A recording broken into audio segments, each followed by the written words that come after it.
Welcome to the Marvel Alliance podcast, where we cover anything and everything to do with the Marvel Universe. From the comics, TV, and movies, we'll go from the Mojoverse to Earth 616 to Queens, New York, in order to bring the Marvel Universe right to you. I'm the Uncanny Chris. And I'm a really good lawyer, Brent. Alliance Assemble. Volume 85. We're here. We've talked about it for God knows how long at this point.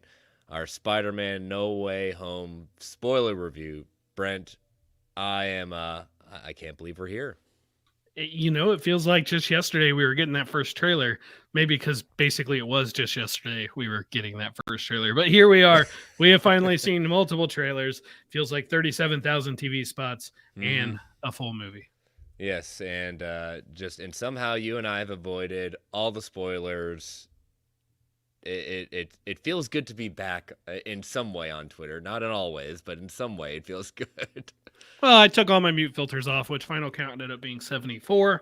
And we knew we were going to see some stuff in it, but we didn't know how. We didn't know context. We were able to avoid all that, and that's the important thing. Exactly. So, but we are not alone tonight. We have a big review panel, so let's start bringing them in. We'll bring them in through the multiverse. At this point, we got to bring in some of our brethren from a GUA across the nation, across the world, and that. But so we'll bring back my former co-host, the podcaster of mischief himself, Mr. Travis Snell. Welcome back to Marvel Alliance. I'm back. He's back. Yeah, it's good to be here, kind of for the first time, because I always was trying to join a review and it never worked out. But here I am for a big one, and I think we're gonna have a really good time talking about this. And it's good to be back on Marvel Alliance territory. So I'm looking very forward to having some questionable debates with some people, having some, I don't want to say anything. I don't want to say anything until we get that red flag, but it's going to be a good one. All right. Well, good. Well, welcome back. And joining us is the co-host of Ranger Alliance and DC Alliance and Star Wars Alliance, Clay. Welcome back to Marvel Alliance. You had to put me right after this guy. I did. Like, but if you look at it, depending on how it works out, you're right in front of him, though. I mean, next to him right now. Yeah, I know. Yeah. So, well, I am very, very grateful for you guys having me on. It has been a wild year of speculation, of rumors, of leaked images, of a lot of things, but we're finally here. I have successfully seen this movie twice and ready to talk about it. Have you unsuccessfully seen this movie also? Well, I could save that story for another day, but I have unsuccessfully attempted to watch a movie at a theater, and then like an emergency happens and I had to walk out, So it's a possibility that it could have been an unsuccessful watch. So all right. Well, we can't have one Travis without another Travis, so we will bring in now the co-host of DC Alliance and the host of Superhero Discussions, Travis Hines. Hi guys. I love you guys. Well, you talk enough about Marvel and DC Alliance. I mean, I I was expecting to get the thank you back, but I was just gonna say cool. I love you. How about this, Travis? I love you 3000. Thank you, sir. Thanks for having me, guys. It's better than On Your Left. I was expecting On Your Left. Walking into the movie, my dad asked me if I Love You 3000 meant anything to me as a Marvel fan. Like, absolutely it does. Wow, this movie! I can't wait to discuss it, guys. I've been smiling and singing the Spider-Man theme since I walked out of the movie, and just been waiting for this. I had a stats exam. I don't even remember what I did. I actually had a minor accident on the way to the movie. Fun story for another time, but I'm okay. Made the movie, and thank God I didn't miss it. Thank God I didn't miss it. He might have just left the scene of the crime at that point just to make sure he got there in time too. Stop that guy! Luckily, I was not zero in fault. That was the only thing. It was zero fault of mine. So there you go. That's the best kind, and you are uninjured. And so last but not least, we're opening a portal for, it seems appropriate just because of what he hosts at that point. He is co-host of Ranger Alliance and host of A Walk Through the Multiverse, bringing into the multiverse, last but certainly not least, Joe. Howdy, y'alls. I mean, I know I'm a little lame to be on here. I mean, I do host a podcast with Multiverse in the title, but I just hope you guys are fine with me being here, You crossed it. You're walking it. You're walking. Joe, you're amazing. Yeah, you're You're not amazing. Joe, I want to hear you say it. Say you're amazing. You're amazing. I'm amazing. Thank you. There we go.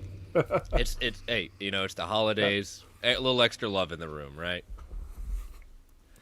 But all right, well, I know everyone's itching to get started, so let's get these network plugs out of the way. So we are part of the Geek Ultimate Alliance network with 8 shows. We've got on Mondays my show World's Finest True Believers, alternating bi-weekly with Ranger Alliance. Ranger Alliance was new this week, and next week I will be dropping my final episode of 2021 of World's Finest True Believers, so make sure to check that out. On Tuesday, we got DC Alliance, Wednesday, superhero discussions, Thursdays, Star Wars Alliance, Marvel Alliance on Fridays, and a walk through the multiverse bi-weekly on Saturdays, and a slice of film on Sundays. As we talked about earlier this week, Slice of Film is taking a small little hiatus from going bi-weekly at that point, but it will be coming back for those big movie reviews that the other network shows do not cover, so look forward to that. And we've got one thing also, DC Alliance goes live on the Geekverse YouTube feed on Monday nights. Star Wars at 9 o'clock Eastern Standard Time. Star Wars at 7 o'clock Eastern Standard Time. And Marvel Alliance typically on Thursday nights at 9:10. And all 3 of those have their own solo feed separate from the GUA feed if you just want to subscribe to those shows. We've got a Patreon, so if you want to throw a couple of shekels our way, we've got 2 tiers. $1 tier is our tip jar, saying, hey, we're doing a good job, we appreciate it. And then our $5 tier with ad-free episodes, exclusive episodes, and, it's a late night. And, just lots of great stuff on Patreon. It's been a long week. And we want to also thank our patrons for your support. We cannot do this without you. And if you can't join us on Patreon, we totally understand. But if you can take 30 to 90 seconds and rate and review the Marvel Alliance solo feed and the GUA main feed, we greatly appreciate it. Give us that 5-star review. We really appreciate it. And as always, we want to thank our official sponsor, OrganicPriceBooks.com, for being the official sponsor of Marvel Alliance. JP and the crew at OPB have got it going on with all your omnibus, hardcover, and collected edition needs. Use that code MarvelGUA at checkout for $2 off every single order. Amazing packaging, ships around the world. Check out OrganicPriceBooks.com. We want to thank them, as always, being for our official sponsor. All right. So, plugs are out of the way. Gentlemen, non-spoiler thoughts on Spider-Man No Way Home. I'm gonna tip it to my co-host first, being probably the biggest Spider-Man fan, as we can probably somewhat attest to at that point. So Brent, I think a lot of us have been waiting to hear your thoughts. So non-spoiler thoughts. I don't think realistically I could be any happier with this movie than I am. It was just a love letter to. I say Spider-Verse was a love letter to Spider-Man in general. This was a love letter to Spider-Man's cinematic history, and it pretty much gave me everything I wanted. And no, not every prediction I had for this movie came true, but the one I was most sure was going to happen didn't happen, and I'm super excited about that also because I didn't want it to. So I'm very excited. I've only gotten to see it twice, but I will see it more. All right, we'll go across the board. Travis Snell. So I guess I feel like I'm known for 2 type of references. It's either food or bedroom references. So I'm doing a third one. I'm doing a different one.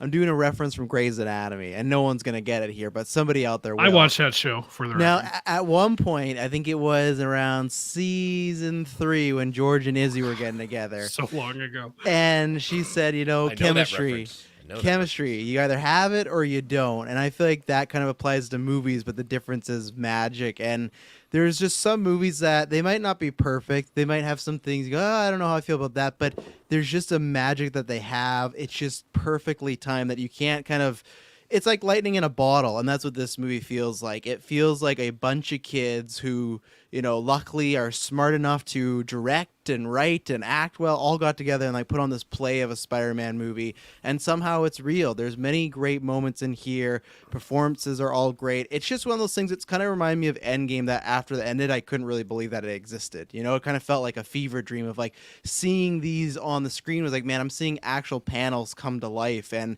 just for that reason, it's going to go down as like, I don't even buy physical media that much anymore, but this is like a day one purchase. This is one that I'll be watching many, many times. I think it just gives you a sense of joy the whole way through. There's some dark stuff in it too, but I think this is easily the best MCU Spider-Man.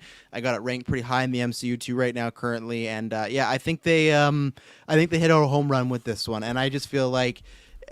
Just again, I talked about this on Geek Verse too, but the theater experience, having a bunch of people around cheering, hootering, hauling, clapping again, that was great. That just like brought a tear to my eye, and that's because I think no matter what, this movie was going to be a can't miss, but the fact that it was can't miss and kind of delivered on a lot of things is kind of surprising, because you could easily screw up a lot of stuff in here. So I think they did a fantastic job, and I applaud the whole team, both Marvel and Sony, for pulling this off somehow. So all right, Joe. I think This you've seen was- it. What is it? 3 times? I saw it third time today. All right. So that was very nice. This was a movie that I had some high expectations for certain things and mid expectations for other things. And to me, this movie exceeded every single expectation I had. This was a beautifully done movie. I can't say it's like a perfect movie, because there's one thing I'll bring up later on that bugged me, but that's whatever. It's really nothing. It's stupid. But it's an amazing movie. I know my kids will want to go see it, and I've got no problem taking them. I've got no problem going to see it again for a fourth, if not fifth time. We'll see. That's fine. All right, Travis Hines. I don't even know where to begin. This movie was everything for me. I got this idea of what this might be back in 97, 98 in Spider-Man the Animated Series, getting to see multiple Spider-Man, but it was not nearly anything like this because of so much of the attachment from the other two. But the whole entire film, it just moved great for me. We got to see, we'll discuss it, but we got to see every part flowed for me really well, and I was so surprised at how much time we got with all of the additions. I thought some of them might be quick in and out, but besides an end credit scene, it was so much time with them. I was so surprised, and it opens up so many possibilities, and I just love how we ended this film. It just perfect. Clay. You said if we have any spoiler-free thoughts, and I almost wanted to say that that's impossible. Like I can't talk about this movie without the spoilers, But this movie, I almost felt like I was listening to Geek Versus podcast.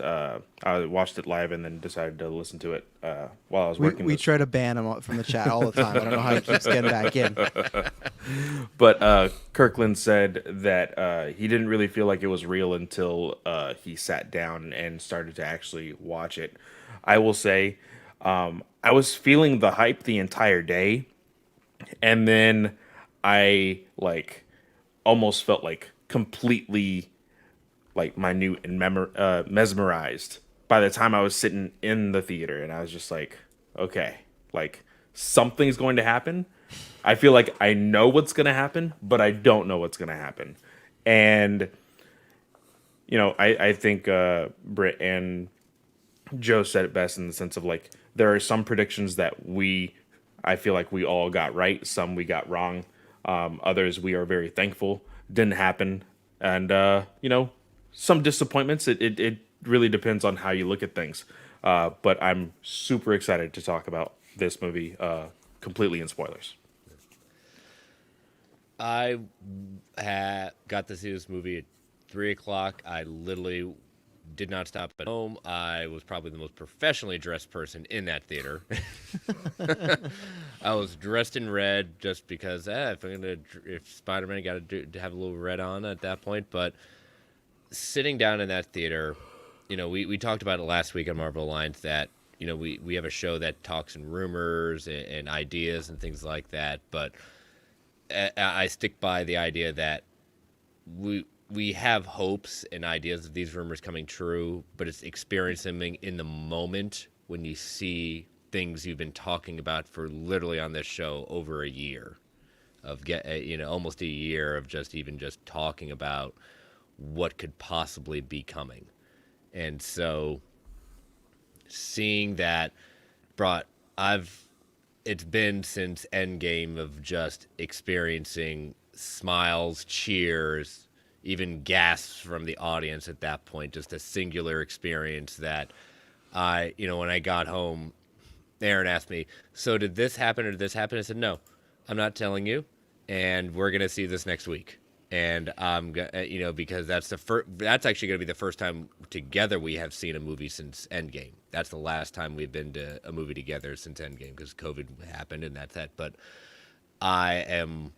it brought so much joy to me, so much happiness, and a conclusion to the home trilogy that I think is better than I expected, much better than I expected. So, but yeah, so those are everyone's got their non-spoiler thoughts. Everyone's now chomping at the bit to talk spoilers to get into this. So let us take our first ad break. So if you have not seen Spider-Man No Way Home, go see it. Press pause. Come back and join us. At that point, we'll continue to spoil the heck out of it. And if you don't care about spoilers, still going to see it, well, that's your choice, and we understand. So, again, these ads help keep the lights on at the Geek Ultimate Alliance Network. We don't get to choose what ads come on, and they can be a bit loud. So I'm going to give you that 3 count to turn that volume down before they come on. 3, 2, 1. We'll be right back.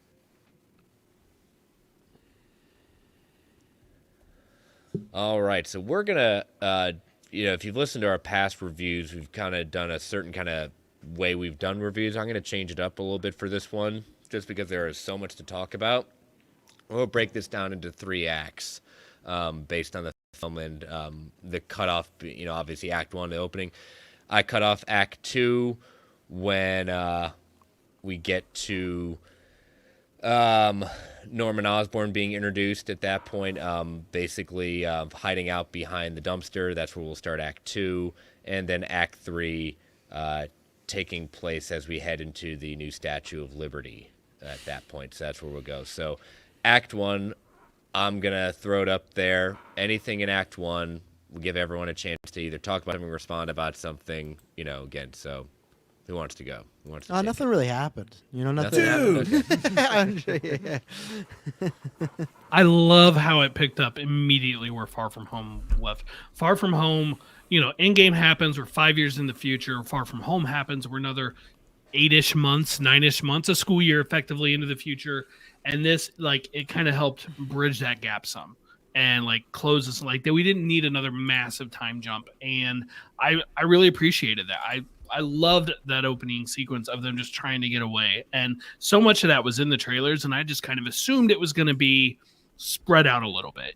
And, over the first 20, 30 minutes, no, it's the first 3 minutes. And I'm like, okay, great. There's so much more I haven't seen. But I was really happy that they didn't just forget that story arc. Now, do I think this was always the plan? No, probably not. When they got this opportunity, they took it. And so they wrapped it up. They wrapped up that story pretty quick for the most part. But I was still happy it wasn't just flat out ignored. Mm-hmm. I think there's definitely a movie there where you could, that first 20, 25 minutes, you could do, okay, this is the whole time. And I don't even think that would have been a bad movie, because I've said this before. I actually really liked all the school dynamics and the personal dynamics and the fact that it didn't just affect Peter, it affected everybody. I know it's a no-duh thing, but it's it really affected everybody. It's yeah, these kids aren't going to go to college anywhere. Their lives are being railroaded. So you could do that, but I appreciate that. I think as we did transform into whatever this movie became, who knows when it started to go down that rant, because even in media, Zendaya was talking about they had a whole kind of different movie planned out if it didn't go this route, right? So there's definitely a point where there was a cutoff. So I think, though, that they did a good job of answering past things and problems left open from the previous movie and putting a bow on it and not feeling too rushed, but also not overstaying its welcome. Because even without other characters coming, just the trailers alone, you want to be seeing the Goblin, you want to be seeing Doc Ock and stuff. And if it would have been like, I think here one of the things I love Endgame for the slow burn, but I think that would have not worked in this movie. The way Endgame took like a full hour to really get going and time travel and here's the mission and here's the team.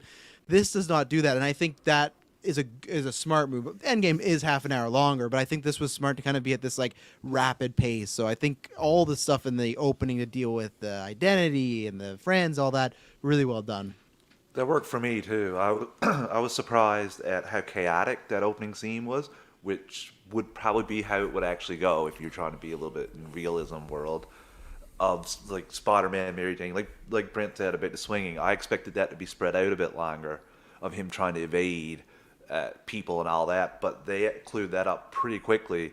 But it worked for me just because of how frantic their acting was. It was very well done, and that whole first act flowed really well. And I thought that he got to a point, like a tipping point, where he knew that like he was negatively affecting everybody else's lives, and that light bulb went off for Doctor Strange. And it worked. When I looked at the time, I was shocked at how quickly that had wrapped up, but it worked for me. I was like, okay, we're ready to go on to the next thing. So I understand that you could do a whole movie of it, but I thought that the time they placed on that was perfect. I want to know though. I really want a Disney Plus series on that guy that jumped after Peter. Like all of them were Yes. like, that guy was committed. He's like, I'm taking down Spider-Man today, and he failed completely. He got some hops. Completely ate it. Oh, yeah, yeah. Both my viewings, I felt like I was the only one who saw it because I thought it was hilarious, and I'm like, nobody else was laughing at that. He comes out of nowhere like he's another goblin. He's just like, oh, and then he just eats it. And I wonder if the people laughed, like, oh, good try, you almost got him, But that guy, he was bold. Spider-Man hit me. Spider-Man hit me. Spider-Man. Oh yeah, I heard that. After she pushed him, but whatever. I'm not gonna go there. Got to talk about his lawyer that got him off too. At some point. I'm sure we'll bring him up. Oh yeah, we might. Oh, you mean the lawyer that was at the precinct that with the really hairy arms? Yeah. Yes, I know that the guy? hairy arms. One criticism I've heard about the first act, or at least maybe the first like 20, 30 minutes, is just like, oh, it just seems so disjointed and it's things like that. And I've only seen it once, just because timing and getting ready to go on a trip, it limits time. But I think reflecting on that originally was a criticism I had, but reflecting on it now is that, okay, it makes sense though. It makes total sense for what was going on in their lives, in the sense of like everything literally gets upended for everyone. And so you got damage control coming in, you've got an interrogation, you've got like everyone going after you, try to deal with school, you're trying to deal with, basically, a new celebrity that you never dreamed about, never wanted to have for Peter Parker, and now everyone has to deal with it and the ramifications for it. So now I'm looking forward to seeing it with that new perspective going into a second viewing, because I think I more appreciate it, and I don't think the first act, the original criticism walking out of the movie I don't think I have it as much anymore. Well, and I think that's why I actually really enjoy the scene with Peter and MJ on the phone, because that's the first time the movie slows down, and it's like he's alone in a dark room with Happy, just right beside him. But really, it's the first time he gets a moment to talk to MJ, and they talk about everything going on. And I think that works for the movie, because I think it would make sense if you were this even if you're a superhero, you look at Tony Stark when he revealed his identity. The press was like they tried to eat him up. Now this is different because now you're being revealed that you might be like a terrorist. hero turned terrorist. Yeah. Yeah. So A teenage terrorist at that. Yeah, I'm sure it was quite a mess. So I think I don't mind it being that frantic. And even though I don't like the actor that was the actual cop, I found he was a little too cheesy for my taste. I like the dialogue they all had, and the dialogue of trying to turn them and Ned and everything like that. And classic guy in Ned, the chair. Like, yeah, worst guy. Like Oh, so where you're an Matt should have accomplice. been. Yeah, when Matt showed up, Ned should have been the first one he went to. I trust MJ. I trust Peter, especially after that Yeah, scene. Ned, No, no. yeah, Matt, you need to go to Ned right now. Right now. I loved it when they both, MJ and May, yell at Peter, "Don't talk, wait for a lawyer." Yes. Yes. Clay and Joe. Who I'll wants say to, I'm jump still in? upset that Flash didn't bring up the whole Spider-Man stealing his dad's car during Homecoming. Like that. He's his best friend. Well, I now, mean, if you but think about it, this spoiled kid doesn't care about his dad's car. He's an opportunity to coast in his to coast with him and that's- try and get some fame. you know, it's probably in his book. It's probably in his Flashpoint absolutely. book. I gave Spider-Man my car to help him out. And I saved the day. I couldn't help but laugh that, because the losers on the internet that put this movie against The Flash coming up and like, oh, what's gonna Oh be my better, and they're God. fighting. But you gotta laugh though, like when Tony has the book Flashpoint. I know that wasn't like a meant joke, but I just laughed that he literally has a book called Flashpoint, and we're getting a movie next year that's a similar multiverse thing based on Flashpoint and everything. And yeah, it's he had some stylish hair going on, so I appreciate that. Oof. Yeah. Ooh. Yeah, it was a choice, but it was a choice Oh, nonetheless. it's definitely a choice.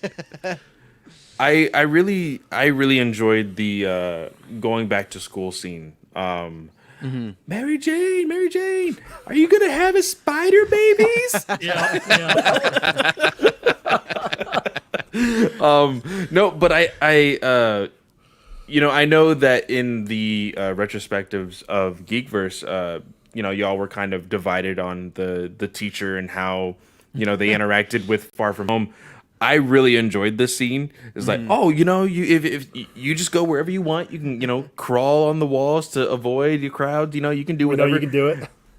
And then you have the other guy. You're a terrorist. I hate you. You murdered Mysterio was Mysterio. right. Yeah. Mysterio was right.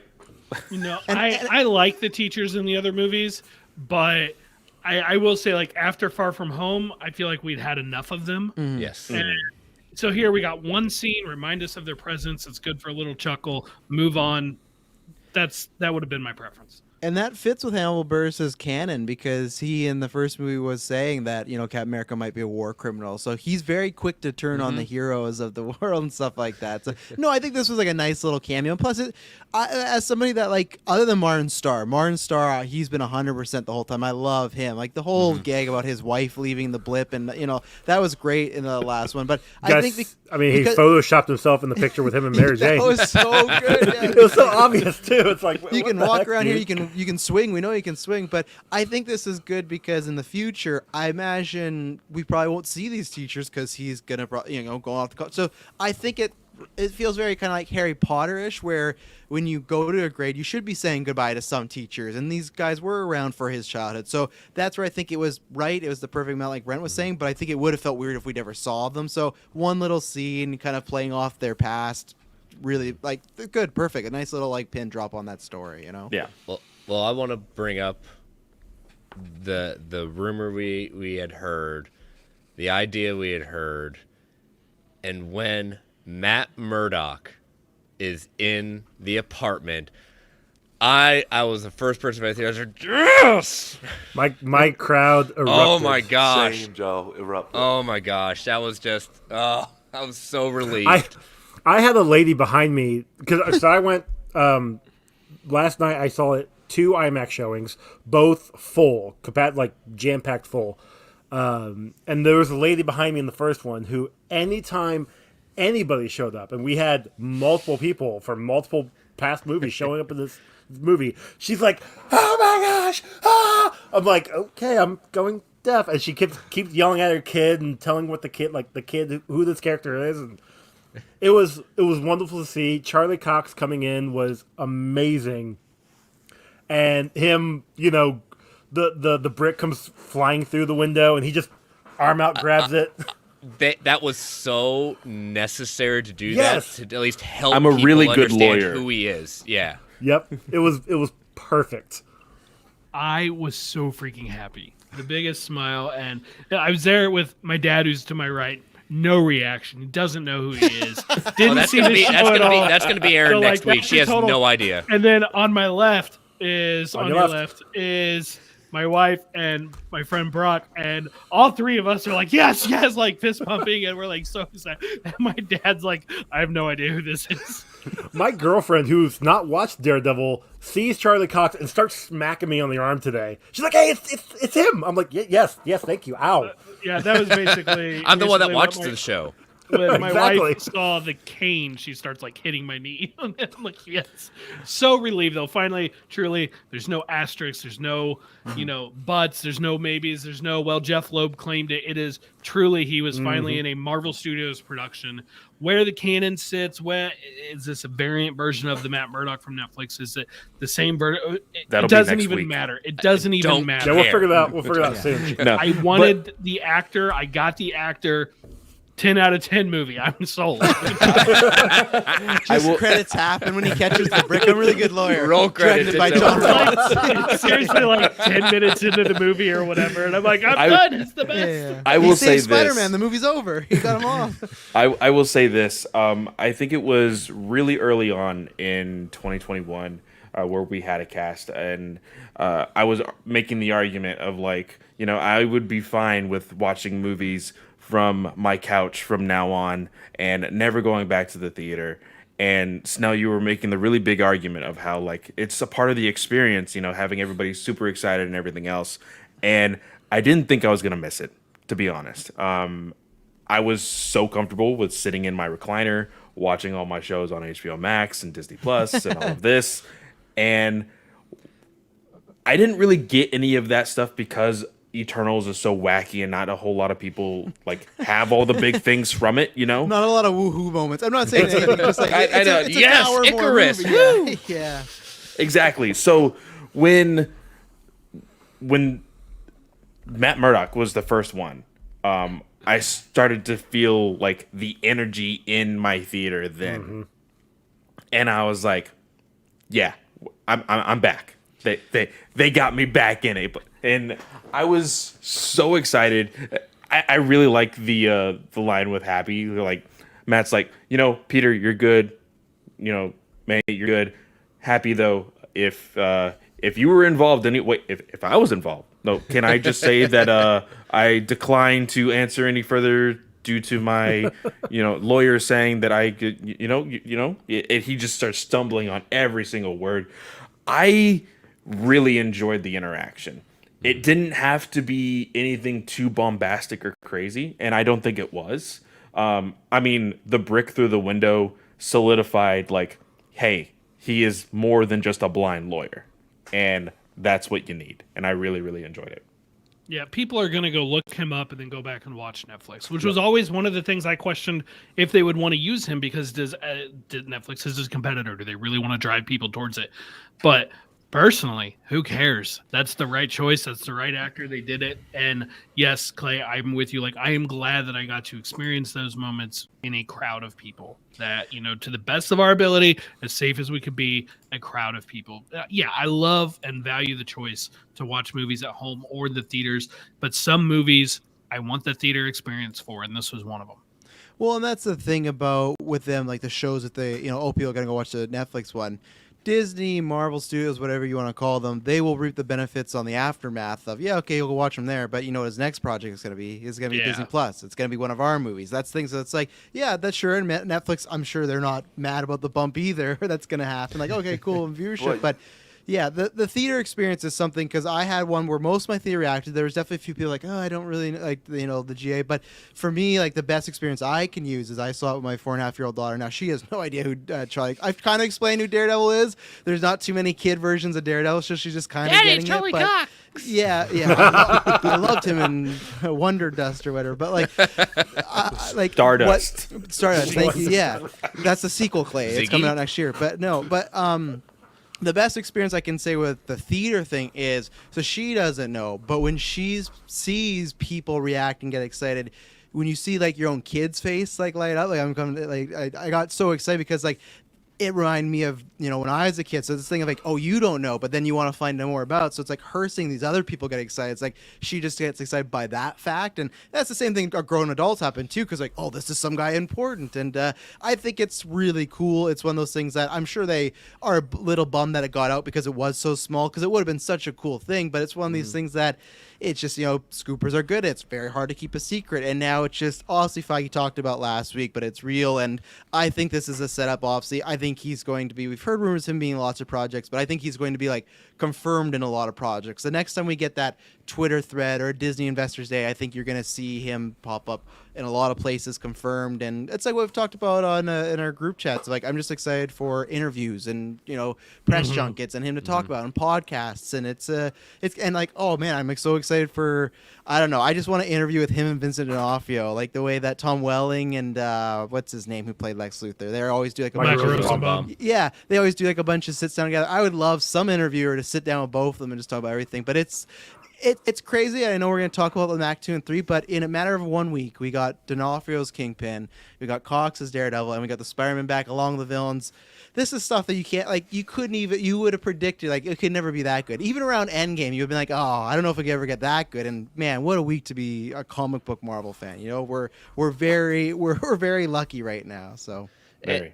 And the idea that we get the quick scene of Murdoch, but like we've already talked about, this has affected everything. Like they're not, like, both Ned and MJ aren't getting into MIT. Peter's not getting into MIT. Like they can't do anything just because of the association of it.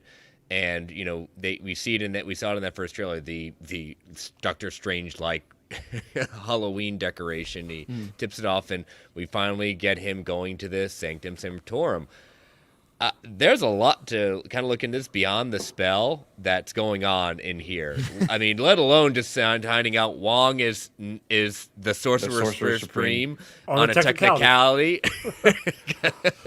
I mean, not comic book saying, accuracy. Comic book accuracy, and I am not saying that Wong does not deserve it. I'm just saying it was just like, that is really cool. I did not think they were going to go, as Clay said, to that comic book deep pull that it was at one time the Sorcerer Supreme. And it's fun because it still has something for Strange to work up to later on. It's not just, okay, you're Sorcerer Supreme, there you go, and that's your story. Like, it's some things, but that little, the MCU has always been good at little line drops there that are very important down the line, that will be very important down the line, but it's just like a fun throwaway, oh, here's some little information, but I bet your bottom dollar will be very important come May, so... Mm-hmm. I did enjoy the whole thing with Wong and the kind of I always get the phrasing wrong. It's not a heel turn. Just basically the manipulation of audio for these trailers. Oh yeah. Okay. Yeah. With talking about the spell, and it felt like it was going to be a completely different thing once the sequence started to actually play itself through. And I was like, okay, this is very, very interesting. He doesn't necessarily tell Steven, no, don't do that. That's going to be dangerous. He says, hey, it's dangerous. Leave me out of it. Yeah, plausible deniability. Exactly. Such a good leader at that point. Go ahead and do it. Just leave me out of it. But at the same time, I love it because it shows the relationship that Wong and Steven has, because it's basically like, I'm not going to be able to stop you. Your ego is going to get, ahead of you, and you're going to do it anyway. So I'm just going to tell you, be safe. Like, and I'm going to go cage fight Abomination. Yeah. But I like that entire sequence. The one criticism I had was there's, I understand the wish or the whatever you want to call it spell was something that really had to bring audiences in, of course, because of the connection to Doctor Strange. But, we always talk criticisms about showing too many things in trailers. Mm-hmm. And again, that's our faults for watching those trailers, those TV spots, whatever. Damn you, TikTok. You can swipe upwards. Yeah. Mute words, You can't mute words on TikTok. Can you mute words on TikTok? Delete app. Not that I have figured out if you can. Damn it. But it was very interesting, and I love the banter between Strange and Peter. What's a Ned? And he's like, oh, well, that's my best friend. Okay, cool. Happy? No, I'm actually kind of irritated. No, it's just a nickname. I do enjoy the back and forth. I really do think that, like, we'll get more into it once we start hitting Acts 2 and 3. But I made the comment in the GV podcast last night that like there was something missing from the other two Spider-Man movies that this movie was all about. And I really do feel that the MCU writing wise, from the beginning of this film to the end of this film, like showed like, hey, we know Spider-Man, and this movie was always supposed to be like this. And so I'm really glad that it went full circle to something that I really, really enjoyed. So with WandaVision and Loki, the final episode had that scene where Wanda does her spell and maybe starts the multiverse, and then Loki, it has that moment where the Crossing the threshold. yes, that guy, he I can't remember his name remains. now. Thank you. King. Well, I didn't want to say Kang because they never actually said Kang in the show. It's King. He's king. I know it's Kang, but that's not the point. But they had the coincidental synergy of it happening at the same moment, episode wise. Which So- they claim is truly a coincidence. Correct. That's why I'm saying that. So I decided on my second viewing I was going to time it to see how long until the spell happened, to see maybe You if were it- using your phone while watching this movie? I was against the wall. Put your phone And I was putting it against the wall and Did just you like not see the leaning. warnings? Nope, I didn't. I don't care. Oh, man. Roundabout way, it took 25 minutes from the beginning of Mysterio talking to the spell. Not long enough. Not long enough. It was like 42 minutes, I think. 42 and some odd change. So I'm still So good. you got Ralph Bonered. Basically. I'm saying it before Snow does. I was worried he'd be coming through some portals in this movie. You know? You know what? It's whatever. No, that whole scene was wonderful. I really enjoyed it. Peter he's Peter. He's like, oh yeah, cool. We got to do the spell. Wait a minute, everyone's gonna forget me, but I need MJ to remember me because she's my girlfriend. I love her. And oh well, Aunt May, she needs to know because of this. And in my head, I'm like, dude, just tell them. Have the spell happen and tell them. Now that would make the movie 25 minutes long, but I mean, he did Not- say he doesn't want to go through that again, what he went through when May found out the first time. He says it was Correct. messy. Of course, we don't know what that was like because that all happened between movies. yes. But, I mean, they did kind of give a reason for that. He must No, be and I- happy and I what him wholeheart- and May went through this time, eh? That he must be real happy. I get it. My girlfriend even said like this all could have been avoided had he called the MIT and pleaded his case. I love that line. Yeah, That the way what's the phrasing? Just the way that Holland reacts to. He's like, wait, Wait. I could do that? I could. Well, hold on. Back it up. You can do that, and then Strange is like, "Wait a second. You wanted me to brainwash the entire world before you even talk to them." Get out. Well, I Like, now, when you say it like when that, you say it like that, like boom, there's- closed door. It's wonderful. Well, Chris, go ahead. Well, the one thing I think, and again, it gets more realization by the end of the film, because I didn't really think about it like this, because when I think about the spell itself, it's like, oh, forget that. We all think, at least I thought at that point, oh, it's just forgetting Peter Parker's Spider-Man. No. It's forgetting that Peter Parker exists. That's the end of the movie. That's the but I mean it's kind of hinting towards that, like you don't know how big this spell is going to be, like in that ramifications for it. Yeah. That hindsight when we see the end of it at that point, I thought that puts it into a very different light. Well, and because he originally everybody was just going to forget Peter Parker was Spider-Man. Not that Peter Parker didn't exist or that Spider-Man doesn't exist. True. It was going to be basically going to erase the fact that Mysterio released the footage that he is Spider-Man. Versus the end, jumping to that, where he does say, just let everybody forget me because of what was happening. And we'll get to that, in Act 3. Clay, why don't you finish this up and we'll go to before we get to the bridge sequence, we'll go to Yeah, I was just gonna say I love the comparisons because I've seen it in the GV podcast. I've seen it some other places, and I don't mind it much because of how this franchise has been building with Spider-Man in the MCU.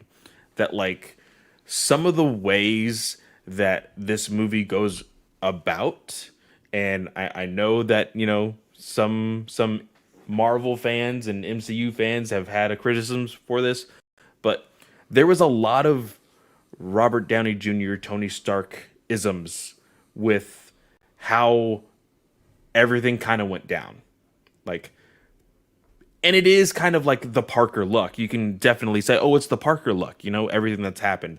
But, just like Tony kind of put himself in the situations that he ended up being in with all of these movies that he was a part of, Parker kind of did the same thing here, And I understand both ways. Like, yes, it could just be the Parker luck, but having the connection still to Tony Stark in a small way into becoming his own legitimately with how this movie goes, I enjoyed it. Well, that makes me feel better because one big demerit on this movie was Tony Stark wasn't somehow behind the villain.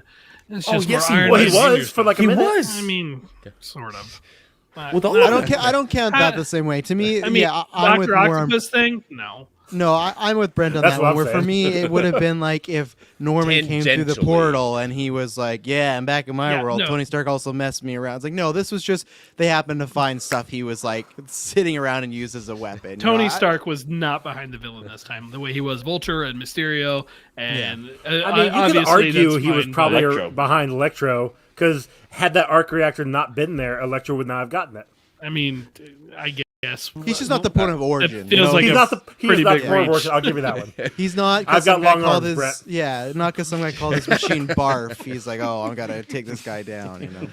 All right, so before we get into the villains becoming introduced in this movie, and we'll dive all into that, we'll take our next ad break. So again, these ads keep the lights on at the Geek Ultimate Alliance. We don't get to choose what ads come on. Give you that 3 count to turn that volume down before they come on.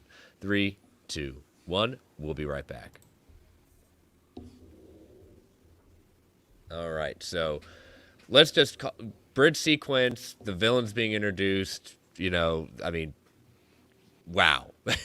I mean, even though we saw tidbits, we saw the bridge we get a lot during the trailers, just actually getting it in full context in the whole situation. I mean, oh my gosh, hairs up on top of my arms, heart beating at that point, just seeing them enter into this movie at every point. Oh, so much excitement. Yeah, and can I just say, whoever was in charge of the marketing and like gave those pictures to Empire, there's this one shot of Octopus holding Spider-Man, and it's an awkward shot. Like, it doesn't look good as a still, but that moment in video was totally fine. Like, could you guys not just pick a still that was 3 seconds before or after the one you actually put out? Because it looked fine in the actual video. I thought this bridge sequence was awesome. It was a blast. It was so cool to have Dr. Octopus back, because now, I mean, obviously we knew he was coming with the trailers, but the moment he comes out there and he's talking about his machine and he's looking for Peter, and you're not my Peter Parker, or you're not Peter Parker. The Who are power you? of the sun and the power palm of the of my sun. hand. Yes. I mean, he just canonized the Maguire universe with it, and that is awesome. It's like, I was telling my wife the other day, I showed her this graphic that I screwed around with and made of every single, or a poster from every single MCU project. I'm like, well, we got to add 3 more because the Maguire ones are in there. Got to add 3 more. Should we add those to the MCU ranking now, or? I think you could make an MCM, a Marvel Cinematic Multiverse ranking, and Ooh, absolutely. You gotta add the Okay. Andrew ones, and Yeah. I'm sure you're gonna be adding other ones soon in the next couple of years. So Fine That's with right. that. But Fantastic I- Four, here we come. I really enjoyed Fan 2 four fist- moments. four stick? Oh God, no! yeah, I really I enjoyed. think that's one Everybody that'll need get the bottom of the list, pass. right? Yeah. I really enjoyed 2 moments in the bridge scene. The first moment was when Otto Octavius takes control of the nanite technology, and you genuinely see like enjoyment and happiness with Peter figuring out like, oh, I can play around with this. That's really cool. And it gives me a little bit of like, oh, that's Peter. That like we haven't really seen a whole lot of that Peter. And so I'm like, oh, that's really cool. I really enjoyed that. And just kind of just again showing how smart he is and being able to manipulate that. And another thing is we have seen this, but just like the emotion in his voice, and when Doc Ock says, "Oh, I should have killed your girlfriend when I had the chance." What did you say? Yeah, Parker just like uses his spider legs to like break open the car doors. Like, what'd you just say? And then Otto Octavius like, "Oh, looks like we have a little bit of competition." Talking to his arms. Like, I thought that was really cool. The spider versus the octopus kind of aspect of it. Heinz, what did you think? That whole fight scene, amazing. I like the choreography. Doc Ock, he's my favorite villain. No offense to Norman Osborn, but from the original 3 movies, he's my favorite. I could just listen to him just talk for hours as Dr. Octopus, just riddle off monologue after monologue. And just to see him go after Peter, not even thinking, because the arms are still in control. I love that. I kind of wished in the future that he would have stayed a little bit villain, a little bit longer, or went back to being villain for a little bit.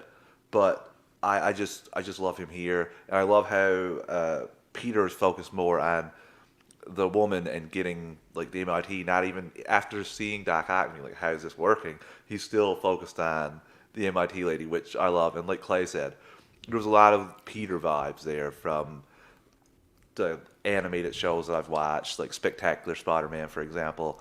There was a lot of that when he was controlling the irons, and it just put a smile on my face, that whole scene. And then the end of it with the goblin ball rolling up and then Doctor Strange taking him out. I was on the edge of my seat. It was amazing.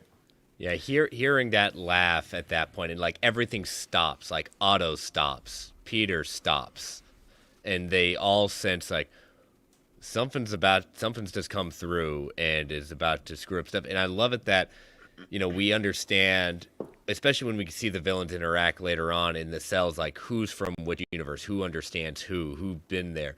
And it's interesting to hear kind of Otto narrate what's been going on. That I've always enjoyed, and especially Toby and Toby's Spider-Man and Otto had this close relationship, and you kind of started seeing Tom Holland's Peter Parker develop a relationship with Otto. At that point, they find that kinship with each other very similarly. Well, not only that, but like, the idea of like finding out whose universe or who's from whose universe, even if you didn't know, for instances like Snell bringing his daughter, like she doesn't know, but then you have Ned. No. I'm a good dad. I made it. Well, I'm making the example. I'm making the example of like, if you didn't know, Ned is there and be like, oh, same universes. Like, then you're like, oh, okay, so these people know each other. And you're right. There is a moment where like Otto is really telling Peter and Mary Jane and Ned, like, hey, this is what happened. This is Michelle. Sorry, this is you're chasing after a ghost. And then once we start seeing the other villains, they all start to talk about like, oh, well, this is actually what happened. And they're like, wait, did this happen to me? And so we get to have like those small little monologues from everybody, which I really, really enjoyed. Yeah, for me, the bridge thing did a couple things. One, I think it will hopefully give Peter some development in the future that shows that he could have fixed the MIT problem himself. He didn't need Strange, he didn't need all this because he was a hero. And plus, I feel like even given enough time, Peter's a good enough kid. He could have talked to her, at least to get Ned and MJ in. But again, it showed, oh, yeah, okay, sure, a bad guy showed up, but he didn't need Strange a spell. He didn't need Tony Stark's money. It was him being a good guy that would have turned her around the corner. And even then, he's like, oh, you don't got to recommend me. She's like, no, I'm recommending you and your friends. So I really like that, and I kind of hope in the future that gives him a bit more confidence in himself. Yeah, the fight, because we had seen so much of, I feel like that bridge we'd seen so many in teasers and trailers, because they're like, okay, we can only show so much of this. Let's show this opening, or not opening, but one of the first battles.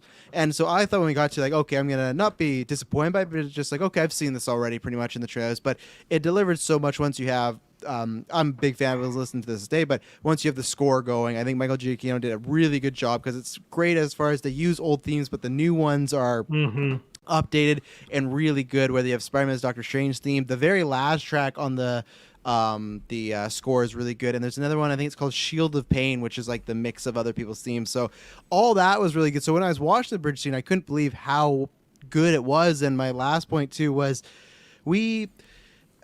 the most we got as a kid seeing Norman Osborn and Doc Ock interact was Willem Dafoe visiting the set of Spider-Man 2 and playing a prank on Melina. That was awesome. And everybody, and I'm sure adults too, but everybody my age was like, man, it wouldn't have been like we're never gonna see those two together. You know, it's just like that's the closest we get. So the fact of just for me, I got goosebumps when that laugh happened and Doc Ock turns and he goes Osborn. He doesn't go Goblin. He doesn't scare. He's like Osborn, and then we'll get into it later. But I love that they made it so the canon, you know, helped the story along, but it wasn't so heavy that you would, if you, like Clay was saying, if you hadn't seen the other movies, it didn't feel like you're missing so much. They used just the right enough, and it is a little like a tell don't show, but for me it was the perfect mix of it. It wasn't too much. At any point where it felt like, oh, we're getting too exposition heavy, it stopped or it transitioned very well. So I think the bridge scene was like just a really good setup. I do laugh, which we'll talk about more throughout the movie, that everyone kind of gets a cool capture scene, except for Lizard, because they just I feel like Lizard from Amazing Spider-Man, because I was not the biggest fan of him, to this movie, he just always gets like the back end of the shoe. You know, I just feel like, oh yeah, I just found this dude in a lizard, or I found him in a sewer. That's how I collected him. Where everyone else gets this big dramatic scene, and it's very funny. But like Goblin, Doc Ock, really great stuff. And I like that they made us wait to see Goblin, you know, because he just comes out, he's ready to fight, and then, you know, a portal comes, and you're just waiting because you want to see Defoe and you want to see what's going to happen. And it's a great, like, cutting you off right at tension. So the bridge scene, very well done. And they showed us just the right amount of the old Power Ranger suit and the old Power Ranger helmet. And obviously, 5 seconds. He still has the suit, but completely and honestly, destroyed like, the helmet. So sad. We needed that suit. Like he needed to be in that. But I liked, and because he was such a, honestly, he was a even better Green Goblin, I thought, because he was able to act with his facial expressions, which William Dafoe is so good at. So I love that bridge scene. I love that we saw the Goblin in from the movie. And I also loved how they then moved on and kind of advanced his look. So you mean the big green elf? The big green, flying green elf, yeah. I was gonna ask. So obviously, like when they start talking, Doc Ock says he had, you know, Peter choked, and he had. Like, it's pretty much that scene when Peter starts to talk to him. When do you think Goblin was plucked? Like what moment? Because he was still all decked out. He was in like, was it like the final fight with MJ? Like, because they don't really say that because Norman, he never knows what's going on. The poor guy, he's in and out like 24/7. So it's not like a huge plot point, but I was like, I wonder where he got plucked from, because other people like Max said he got plucked from right when he died. You know, Lizard. Well, yeah, Lizard. They didn't really care. He was just making sounds in there and stuff like that. But like, both Lizard and Sandman, they both survived in the movies. Yeah. Lizard was put in jail, and Sandman just, you know, Toby let him go away. They never died. They just they did. So who knows when? Well, Yeah, I was gonna say, because of the question that Lizard eventually, and I know we're kind of moving a little bit ahead, but he asks him. He asks Max, "Wait, did I die?" And we never get the answer to that. we have a little hint that he might have died in what Andrew Garfield's Spider-Man says about what path he goes down after when he's telling Tom that he doesn't want the same thing to happen to him. You can kind of headcanon it when he says he doesn't pull his punches anymore or anything like that and got mean. You can kind of say that he just, especially where that dude is the one that killed Gwen Stacy's dad. Like, you could see if he's on a rage-filled, like, path. Yeah, maybe. broke into the prison and just fucking. Well, no, he could murdered escape and Kurt turn himself into a lizard again. And then, like, Oh, it's Bruce Wayne now. I would assume started that Defoe's Goblin was stripped out either when he kind of made his first debut, because like I feel like the Goblin is really like as it could be at as the strong. parade.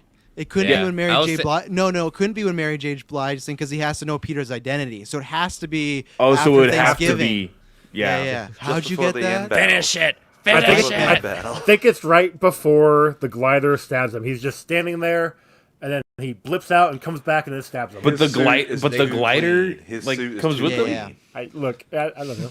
I think maybe it's like right before he's about to capture MJ and all that sort of stuff. Like right before he's about to concoct his big plan of like, you are who you choose to be. Like he's just flying. Yeah, he's trying to go get MJ, and then all of a sudden he just blips, and then he's gone. And I know we'll talk about, but I love how Goblin, the character of Goblin, immediately adapts to the world. He's like, oh, you have a whole new world to like take after. He's not confused. He's not scared. He's just like, oh, cool. We're in this new multiverse. Let's just take it over. Like this is gonna be awesome. And poor that is Norman's freaking what out. I love about that. And Snell, I don't know if you've read it at all, but just recently, for any big Spider-Man fans in comics, one of the biggest Spider-Verse events was Spider-Geddon. Yeah, I haven't and read it one yet. of the main plots to that was a Norman Spider was like, oh, I'm in a new universe. Let's see what we can do. And that is so true to the character. Oh yeah. And so when that happened here, I was really excited. And although they went a different route, we were kind of, coming up with our own headcanons of like, oh, what's going to happen? Is he going to go see another Osborn? Is he going to go see Norman and they're going to team up and it's going to cause mass chaos? And, it went a different route, like clearly, but I loved how much they really stayed true to how Goblin would have acted meeting this new Spider-Man and a new universe and kind of like saying, let's just destroy it. And pivoting to when we meet Electro and Sandman at that point, I was wondering what we were going to do with Sandman, just because Thomas Hayden Church at that point, we hadn't seen him in any kind of form outside of the sand, and then we basically don't see that until the very end. But I found it really interesting in that he goes full, I'm Peter's friend. Even though he was a little bit conflicted throughout most of Spider-Man 3, I never really equated him as a real villain throughout that movie, except at certain points. But I never got the friend vibe. So obviously there is some sort of relationship that happened post Spider-Man 3 that he sees Spider-Man's costume. He just obviously most of them assume it's their Peter. And I thought that was an interesting kind of turn. Could just be a work Heroes acquaintance. for hire in New York in his universe. Well, and it does bring up, like, yes, you can really nitpick at this and really start to dissect and say, oh, I don't like this or I don't like that. There's some moments in here that you don't necessarily need to go that far. Yeah, true. But in regards to Lizard and Sandman, like, they didn't die. And the whole point of, curing everybody was so that way they didn't have to die in the hands of Spider-Man, right? That was really ultimately the reason why. And I do kind of like the headcanon that maybe not everybody was plucked right before they died. So Sandman could have some sort of repertoire with, Tobey Maguire Spider-Man.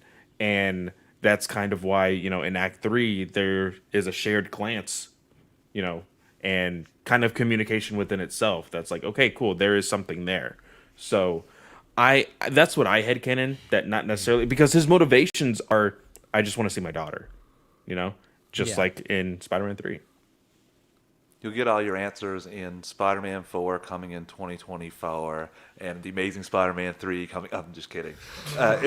It was amazing. It's not going to be that soon. Not going to be that Not soon. gonna be that soon, but no, I Maybe think, I'm as not. Chris says, anything's on the tail. Do I think those specific movies? No, but as I've said for weeks, I think that Sony sees lots of money. Not And killing any of my dreams anymore. You can dream big in this world. yeah, exactly. I love that. I think you said it on the Geekverse, Travis, that with Max Steel and Electro showing up, Jamie Foxx, the first one to kind of break open the first big leak of the Spider-Man and him being in this movie. Obviously, the one that, okay, yeah, he's looking completely different. We're just not gonna talk about that. We're just gonna accept that and different things like that. I just thought, cool. Yeah. I'm Well, and glad. I'm even- glad you just didn't dwell on that. Well, Connors even calls it out. He's like, last time I saw you, you had buck teeth and a comb over. It's like, what happened? Like, does it make any sense that all these people look the Doesn't same, matter. and then Jamie Foxx goes to the portal and he's like a handsome? I mean, no, they do explain it because or they think they do because they theorize think it's they because do. he went to pure energy and then came back. Yeah. So he's pure energy. He goes through the portal and came back. I mean, we all got to do that because if I Man, could look that like Jamie pure Foxx, energy. Man. right. But Whoa, that's the new drink by Jamie Foxx. Pure energy. obviously, the real story was probably Yeah. he said, "Yeah, I'll do it, but I don't want to be blue again." And Oh, so yeah. they came up with another look.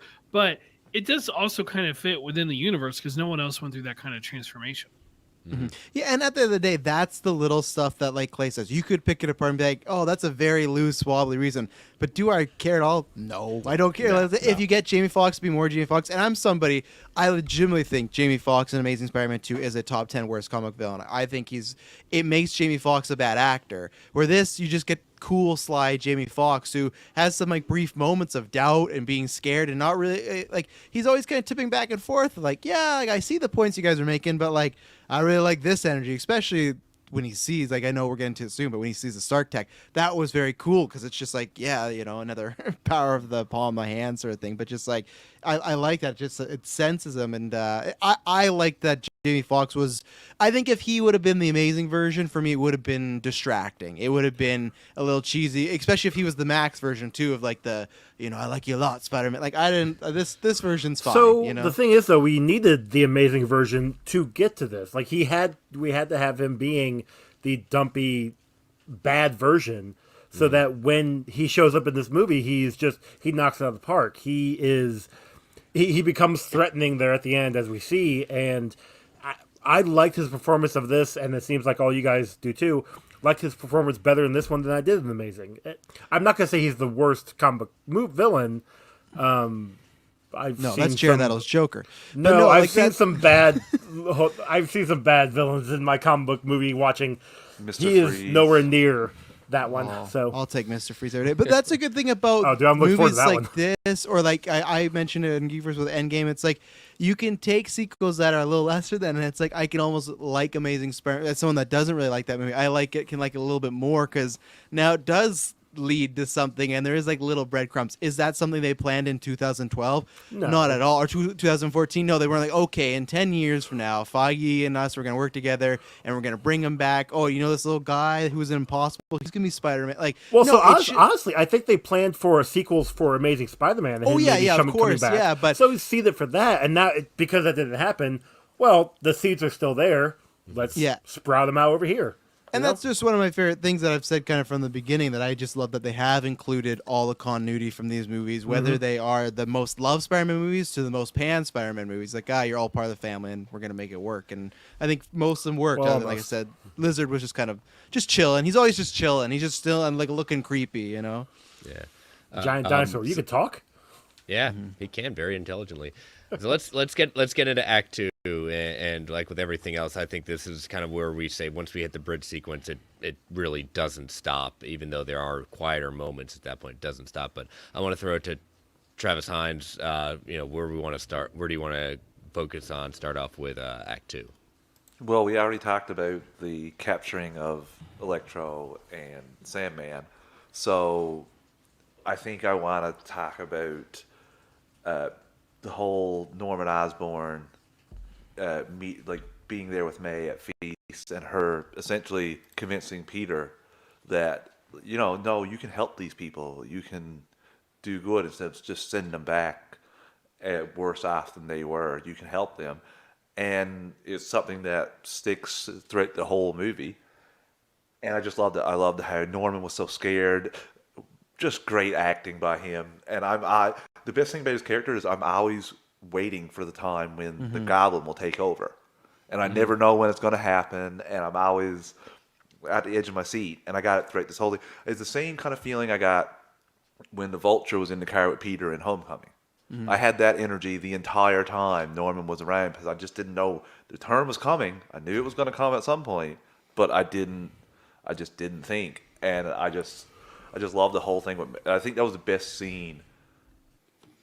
That was the best scene for May for the entire trilogy for me. Oh, yeah. No, I've said this many times before. I said last night. I'll say it again. Defoe as the Goblin is just pitch perfect casting. Sure, of course, one day someone will play the Goblin, but Defoe just he delivers on everything, and I think the writing really delivers on him too. I think that's the best part where you never knew like, okay, is he Goblin the whole time and he's just doing a facade? Is he actually Norman? What's going on here? And Defoe, like, he's such a talented guy who can make you feel so sorry for him, and he feels like such a tragic character. Like when he's going over with me of like all the stuff of like, I went to my home and someone else was living in it. I went to I looked for Oscorp. There's no Oscorp, and then he said he couldn't find his son. Like you feel really bad for him, and you do think about in the context of like this was a real guy. He's been through a lot of bad things. Of, like you just pass out and there's bodies all the time. You're always in the headlines, like you're doing bad things. So everything they did with Defoe and Norman and Goblin, as someone that like loves Spider-Man 1 more than 2, I was just absolutely thrilled. I was even happier that he kind of ended up being the main villain, but I just thought they did a pitch perfect job. Just little stuff, and I forgot to mention this last night, but I loved, and this is when I knew she was a goner, when I love that they're driving to Feast and May and Norman are like very friendly, and he just looks over as Norman says, "Oh, like I hope to see you soon, May." And when he said that, I was like, "Oh man, it is over for her." Because, and again, at that moment, you don't know, is that Norman being a nice, genuine guy, or is that the Goblin being like, "Oh yeah, I'm gonna see you soon"? And you think about the history of Aunt May was like Toby's Spider-Man, of how he like used her and like burst in mid's prey. Like you never know. Exactly, it's so cool. And there's many versions of Norman Osborn Green Goblin, right? There's times where he's not this, where he is just like he's a bad Goblin and he's a bad guy as Norman Osborn. But then you got this version where it's like a very Dr. Jekyll Hyde situation, and I like that they kept that because in the original Spider-Man with Raimi, he was a shady guy, but I don't think he was a bad person. He made some mistakes, but he was not a brutal killer. You know, he still loved his son. He still was trying to do the right thing. And it showed again in this that he was like, down to his core, there's a good person in there, you know? Well, you know, again, he does consider himself to be a scientist at that point. I freaking loved it when that line. My theater went nuts. My theater went nuts. Such a good line. It was so well timed, but... he delivered it like he was still in 2002. It was like the exact same thing. He's just perfect man. But, you know, May's bringing up this whole point of, you know, challenging Peter just to do better. You know, be better in the sense of, yeah, we need to send them back, but they have serious problems, and you're just going to send them back and not try to fix them. And it's just like that whole thing of, like, you have... you know, possibly something that can help them beyond your mind at that point, whatever's in Happy's place they're all crashing in. And, you know, them taking them him taking him to Happy's place with this, I guess, what did they call it? Stark's, you know, mobile lab, basically. It was a fabrication machine. Yeah. But, you know, get that whole thing when they get to that point, but even before that, I really getting to see the whole Strange versus Peter, and we basically see Peter stands for heart. Strange is just trying to see the black and white matter of fact. We botched the spell. Excuse me, Peter botched the spell. We've got to put him back. The multiverse is in real danger. I just got to put him back. And Peter's like, oh, we've got a problem here beyond that, you know? Did anybody else think of Dolph Lundgren when Strange was like, if they die, they die? Okay. Yeah. Oh, 100%. I said it in my head as soon as you said it. But also, oh shoot, what was I going to say? Sorry. The astral projection, Peter and body, that's spider sense, right? Yeah, that's what I was thinking. Yeah, that's what I Has to took be. it as. Has Yeah. to be. Okay. Just like a natural. Also, because did you reaction. when he was actually in astral projection, you could see like the classic '92 cartoon Spider Sense. Like, Oh, see, I didn't barely. catch that cool. on I either missed that. viewing. Oh, I've got to catch Well, that. I saw it I need to times. watch I it. kind of. I need to was see. able I need to. I need to look at that. It's like That's cool. It's I like think sound I'm gonna watch waves. this movie again. I think I'm gonna watch it one more time. No, but I stepped out really quickly. I know that we've kind of been talking a little bit about Defoe. Are we at the part where they're actually like the turn or anything? Or I mean, we did- jump back not- to not- the Strange not yet. Peter We're- fight. Yeah, Peter. Okay, Strange okay. versus Peter. Well, with I really love the entire mirror dimension fight. Now, correct me if I'm wrong. Mirror dimension means that Stephen Strange is dabbling into the dark dimension. No. Correct? No, because everybody could access the mirror dimension. It It was a wasn't- way to fight like without damaging anything. Okay, outside okay, of okay. themselves. Right. Just wanted to double check. But I love like, oh wait, is that? Oh, holy It's crap! geometry. This You is love- you love geometry. I'm good at. I love geometry. Hey, Steven, what's better than magic? Math. By the way, I hate math. So, Peter, I'm sorry. Magic's better. Before we get too far ahead, too, I want to give a shout out to the villain scene when they're all captured and just their interactions and talking amongst themselves. Yes. Yes. We get it a couple yes. times, and I just love the back and forth. And like you guys said before, Jamie Foxx's Electro really stands out throughout all that banter. A lot of comedic relief, but it all worked for me. I was shocked at how much it worked, and Pun intended. yeah. Haha. No, And- Electro, not Shocker. I was wondering if anyone caught it. Well, we can go, electric shock. I wasn't gonna go. No, what was it?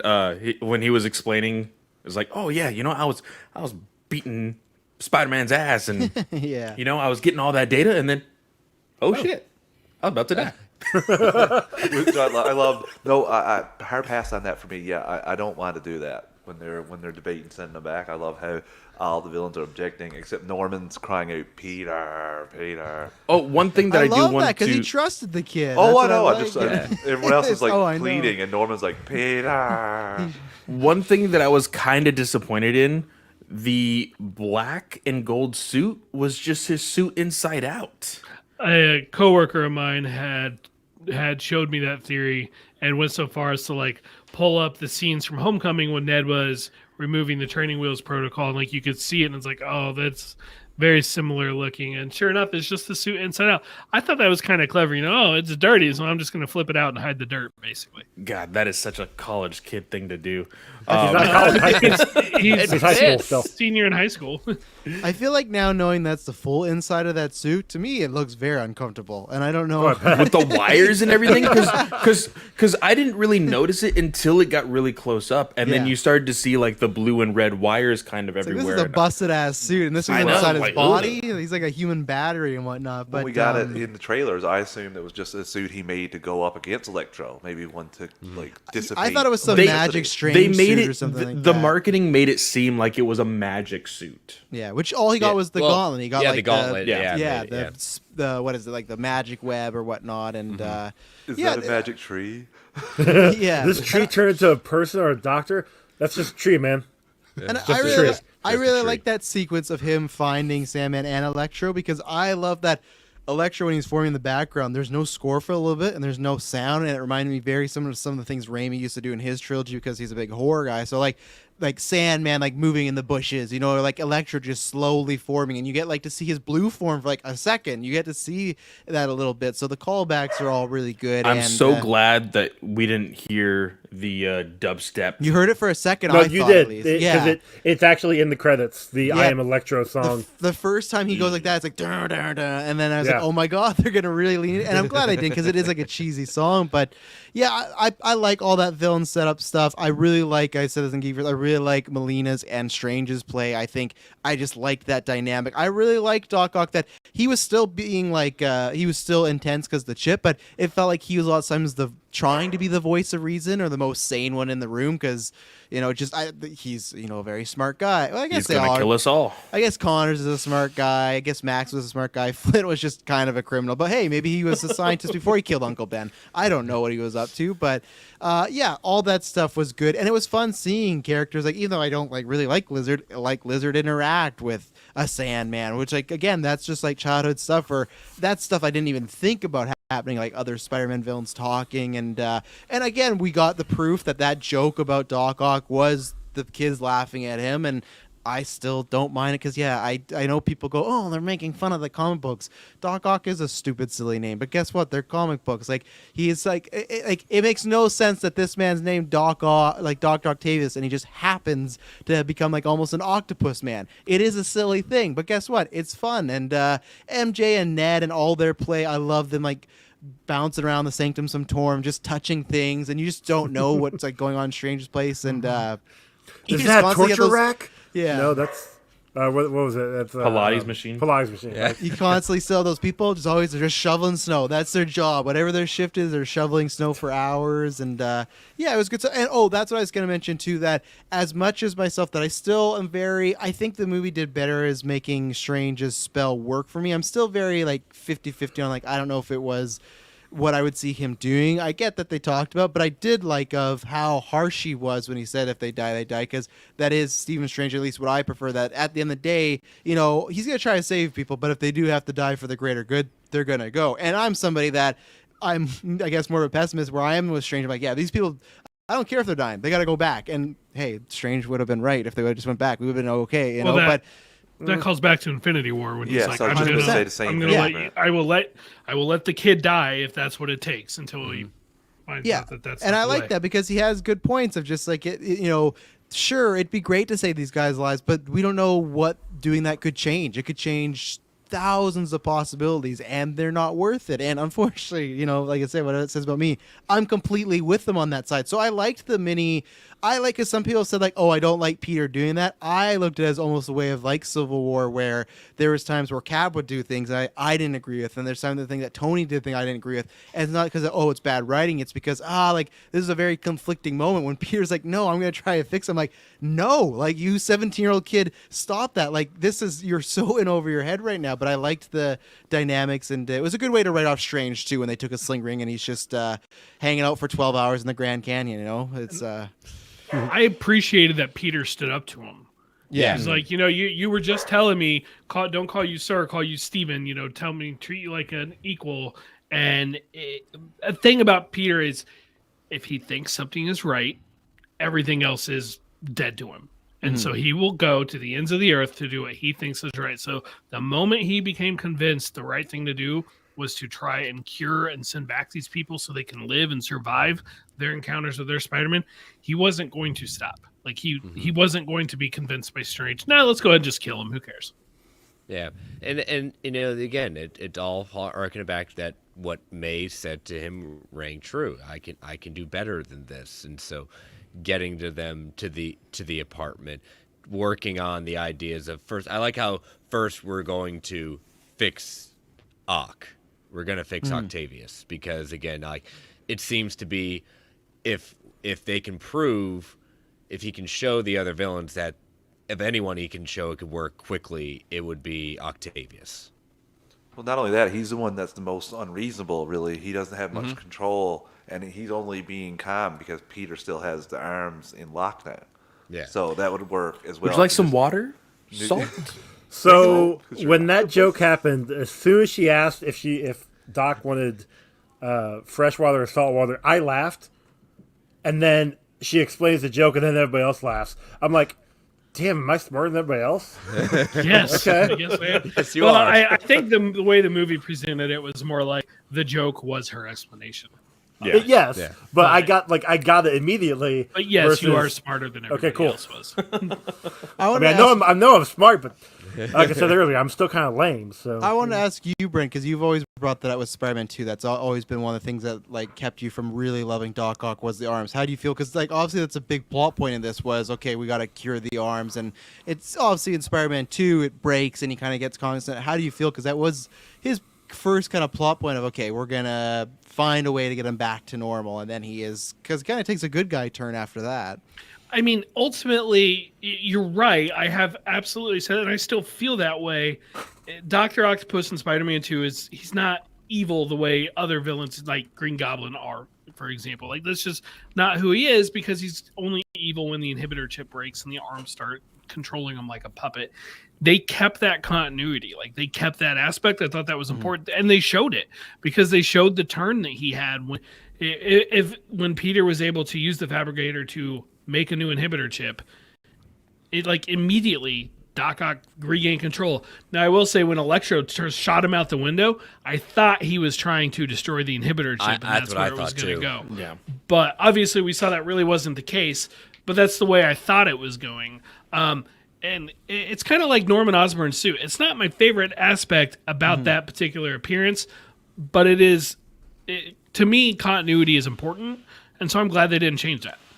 I would have preferred Dr. Ock basically Norman destroying the chip when he done his turn in a couple minutes. I guess we'll discuss that. But I would have enjoyed that, and then have Toby's Spider-Man basically jar him into taking control again, like he did in the second movie to get rid of his. I can't remember what that thing's called now. The inhibitor chip, or no, whatever the it is. sun. Oh his yeah, whole my thing, precious whatever. tritium and all that Yeah. stuff. Whatever. Yeah, But it machine. just I Happy would to pay have the rather bills, him Otto. be evil a bit during the final battle So good.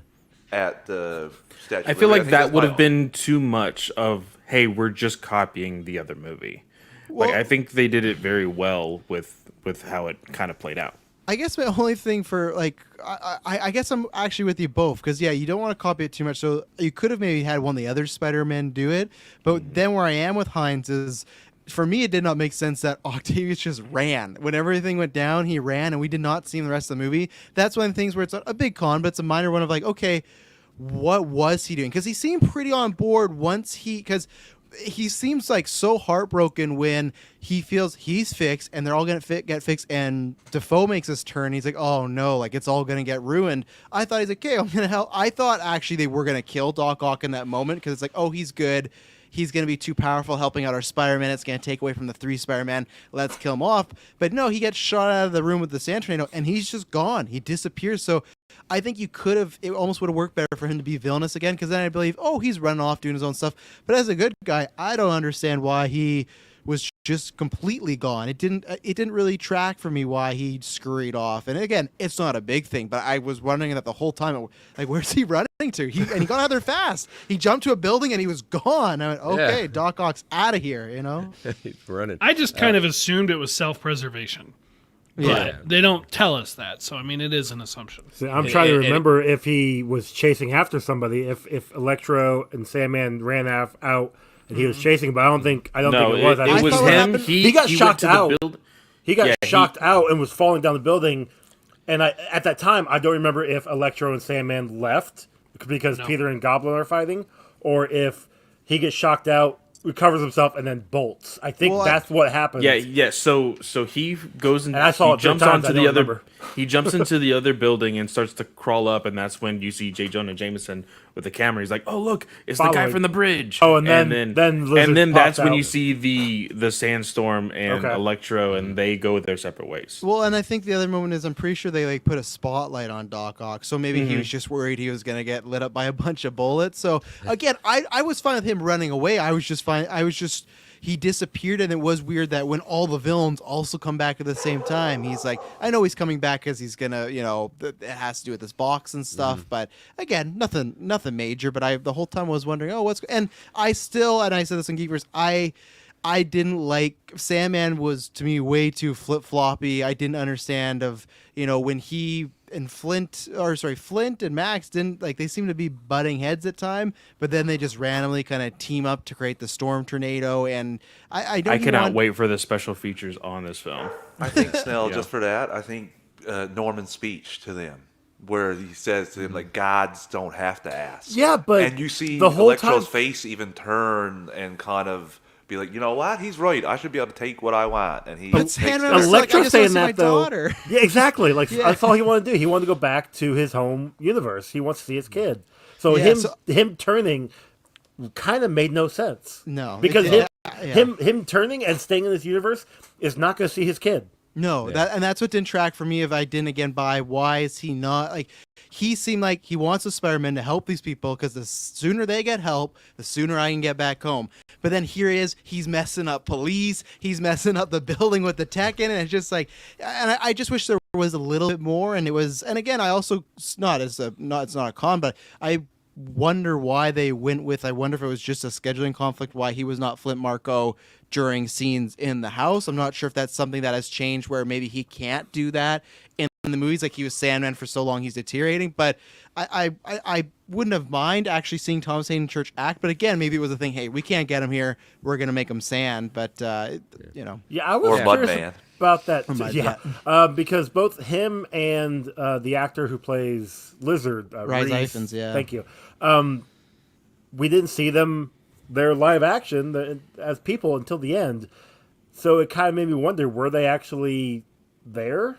Did were there scenes of them being human again, just recut from the other previous movies, and they just did dialogue like over the internet or something for them, or what? I bet they went to a green screen studio for an hour, shot something, and then left. That's what I think. And and that's fine. Yeah. It just, I wish they would have I wish they would have been human more. Like Lizard, a little bit more complicated, but yeah, like having Flint show up versus Sandman show up, you know? Because in Spider-Man 3, he would turn to Flint all the time. With Lizard, Correct. I get. Once he's Lizard, he's Lizard. I understand. But Flint, he was all the time. So that's why I would have loved even some little, like I said, explanation of, I can't actually turn into human form anymore. Like, I've completely lost that ability. But no, he's just choosing to stay Sand, which I did like the joke of him messing up Happy's couch, though. That was fun. That's Yeah. going to sorry about that. To clean that up, there's going to be doesn't sand do anything. everywhere. But he controls the sand, so it really shouldn't be sand anywhere. Yeah.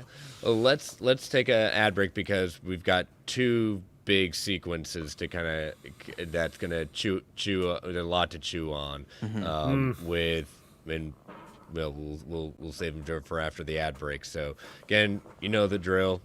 The ads are gonna come on. They help pay for the network. They help support the network. So turn that volume down before they come on. 3, 2, 1. We'll be right back. All right. So we get our. I really thought it was really cool just how this, I'm going to call it Spider Sense, Peter Tinkle, whatever, how that kind of goes off when he senses something going wrong and ends up Norman being the one to turn. I thought that was really cool to see that. And what a brutal fight of how dangerous Green Goblin is and proving why he is, Spider-Man's biggest foe. When Spider-Man's punching him in the Yes. face and he's just laughing maniacally. He goes oh full my God, Tyler I'm Durden like, and this everything. Is, I loved it. I loved it. this is perfection. This is top tier villain comic book. It's it feels exactly like a panel from a Spider. Like we've seen Goblin do something like that in some decade, and it was great. And yeah, I'm with Chris. Where that's something I've always missed. Like I was not a big Peter Tingle fan, and I liked the scene near the end, but.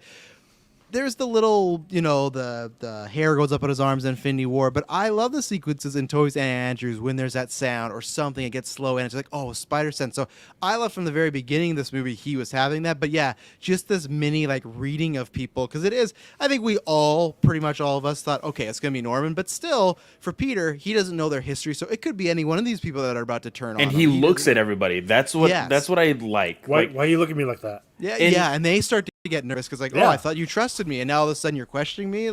Yeah. We'll never hear Peter Tingle. again. Just that one Nobody one who moment knows though. about that knows. Nobody who knows who's Peter Parker remembers Peter Tingle. It's perfect.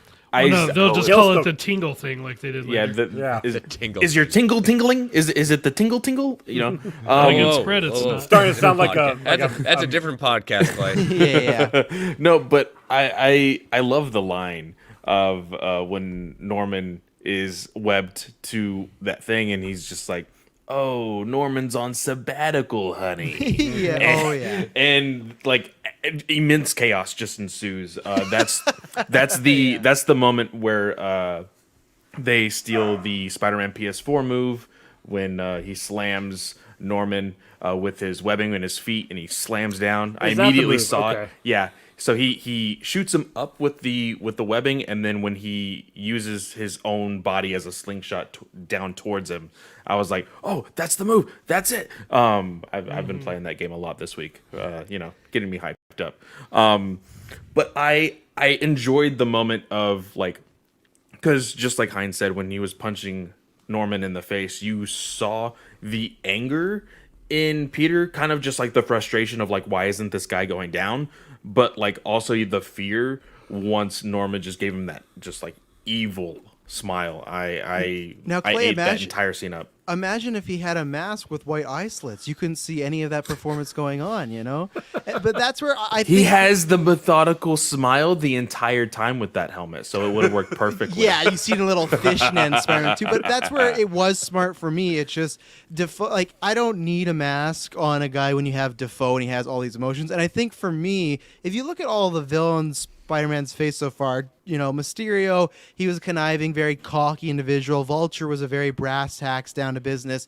He's never met somebody that he's going to punch and they're just going to laugh in his face like they like it. Like, this was the first time it felt like Goblin. He is a scary individual. Yeah, he has his pumpkin bombs and he's a kind of cheesy, like his little toque and everything. But he's a guy that the second he turns, he could be, like you said, Clay, chaos ensues. And that's the Goblin way of, like, he's so unpredictable. And that there's like some really great tricks he does later on in the movie. But that fight was fantastic. Everything just slamming through walls and doors and floors. And again, it also made Goblin feel very scary. It's like, oh, this guy, he could just, even though and that's why he's obviously the clips of him doing his stunts, but it's like, even William Dafoe in this world from that movie is still like an older gentleman in his late 40s, 50s. Doesn't matter. He has that Goblin serum, and he can tear you apart very quickly. And he was just scary. Dafoe was scary, and he sold the role as always. And Well, as you said, you took Gwen to see this. Like, did she react like in a? There's a sense couple of, times, yeah. There's a couple times of fear, stuff like that, of like the lizard jump scare when he did the wall and things like that. But so yeah, there's a few times. But that's why parents get headphones. That helps the biggest thing in the world. That helps. Yeah. Headphones is a lifesaver because then she can watch it. So. I have to agree with what you said about Goblin and being scary. It's such a cool sequence from the moment he starts to have the Peter tingle go off, the spider sense go off, and you can tell he's trusting it more than he used to. And all the way through that fight scene, all the way through Aunt May like jabbing him, attempting to jab him with the cure or whatever that didn't quite work. Just an attempt, but you get it. It's the mama bear thing. And no, she's not going to be able to actually stop him, but she also has to try. And I have a question for you guys real quick. Right ahead. before like the big fight starts, when Norman or when Goblin is talking, he says something to Peter like, oh, she was watching, or oh, I saw her do this. Who was he talking about? He's talking about May. Aunt May, right? Yeah. Yeah, he was watching May instill her values into him. Yeah. At Okay, feast. I was Steer so in the wrong confu- direction. That's what Yeah. Goblin was kind of saying. But, Okay, 'cause- I was so confused at that one moment. I was like, her who? I was so confused. Sorry. Yeah, because that's when it has the whole monologue about like, we're gods, we just take things, and that's where I think he's we don't kind of need saying like, cured. and he's kind of like almost insinuating at the Spider-Man too, like you don't need to be doing this, you should be doing other things, just like Spider-Man 1. He's always trying to find, we could be friends, but like, yeah, I think he was just kind of looking at May as this like twister of Peter's mind, which really is not the case, but it's a way to sow doubt into the hero's mind at that point and make him Manipulation. question. He's very good at it. We get to May had a lot more screen time, and I kind of like you all was starting to sense that all right, she ain't gonna make it through this at that point. And so when the glider comes by, the bomb goes off at that point, I sense a lot that she's wounded and pretty bad at that point. But May has not been the biggest, had more parts in this, but I can't deny how much he's always gone back to May and wanted to care and make sure that she was fine. I think it could have been done better through the other two movies, yes, but that whole thing of him just realizing he's about to lose the only other person in his life that's been there for him from almost day one, and the fear, the anger, the everything at that moment, and her delivering the line that we have not heard from Uncle Ben, but her delivering it, I'm okay with that. I felt that, okay, I've accepted the fact that we're not going to get Uncle Ben in this right now, and maybe not ever at that point. But the way that sequence went for me, I felt it was earned. What did you all think? First time I cried of this movie when she died. I don't care if Aunt May died. Wow. Like, I cared more about. All right, Norman. I cared more. I cared she's more sowing about. seeds of doubt. So here's the thing, Clay, real quick. Here's the thing. A few weeks back, you had called this scene. I can't remember if it was in GUA chat or if it was on a podcast, but you had called this scene specifically of her saying the line and then her being killed. Yeah. And the moment she says the line, in my head, I'm like, fuck you, Clay. but here's Damn it, he's right. The reason why I don't care about it is the unfortunate lack of using her in the other movies. She was used as the butt of the joke at the very end of Homecoming. everybody kind of thought that we were going to be hinting more towards Uncle Ben because of the tease of his suitcase in Far From Home. And when she was like, "Oh, where's your bags?" I thought that, when I first saw that movie, that the bag was supposed to be sentimental. And she's like, "Oh, it got blown up. Okay, never mind." And so when we finally get here, yes, we're seeing more of her really pushing Peter to be the best person he could be. Yes, I like all of that. But it didn't make me care about her death.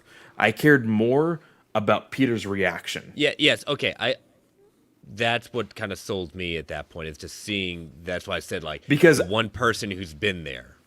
I got emotional for the first time in this movie when Zendaya and when I always forget MJ and Ned go and hug him because that is a genuine. That was a genuine reaction from them, from Tom Holland.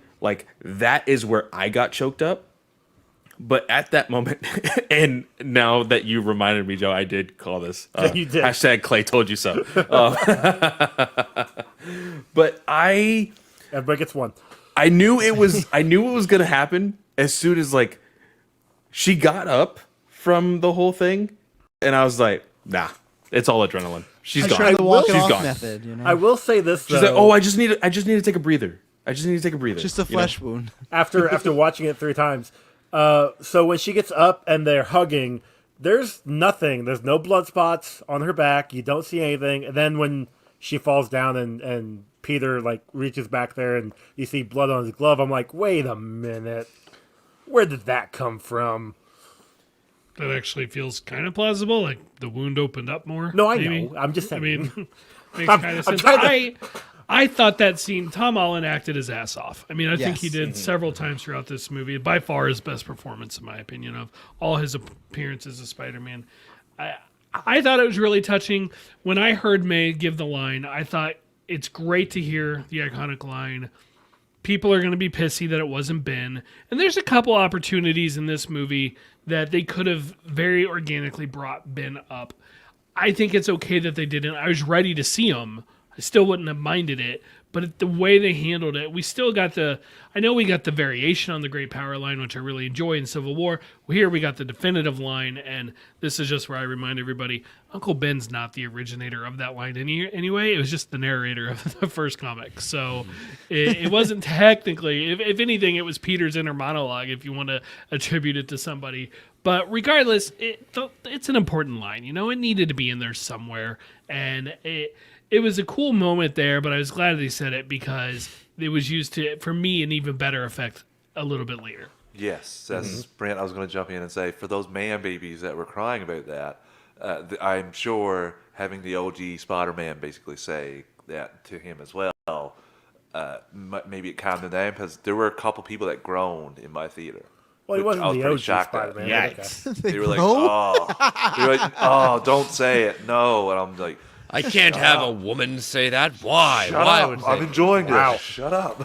Well, I think that most people because need to understand. someone is thinking that. Someone is definitely some idiot thinking that. For sure. But I think that, as even if you want to use the excuse of headcanon, you need to understand, the MCU is just another variant of the character of Spider-Man. That's just another way of saying it. I kind of like Snell's headcanon from his review last night. Uncle Ben is just some deadbeat that walked away years ago. Oh no, I'm not putting that forward. Wow. I'm just saying when we get to that scene with Spider-Man, when they were both talking about Uncle Ben, Tom Holland's Peter Parker reacted zero, cool. I don't know my Uncle Ben. I agree. That was one of the moments that he could have acknowledged Uncle Ben, just shake his head yes. For Tom, the loss was still May. That was the loss. That's where his focus was. But yeah, he could have shook his head yes at the sound of Uncle Ben's. But what if there was never an Uncle Ben? What if Ben just doesn't exist? There was one though. We know there was a one. letter in a suitcase that he found in a secret compartment. Just a letter files out. Yeah, and he's gonna. That's a little done Andrew that Garfield or style. something. Yeah, I if was you really gonna want say, to put him in here, but that works that she says the line because you have 2 other Spider-Men show up that guess what? They got the line said to them by Uncle Ben in movies. We saw it. So Well, I don't think it's as big a deal.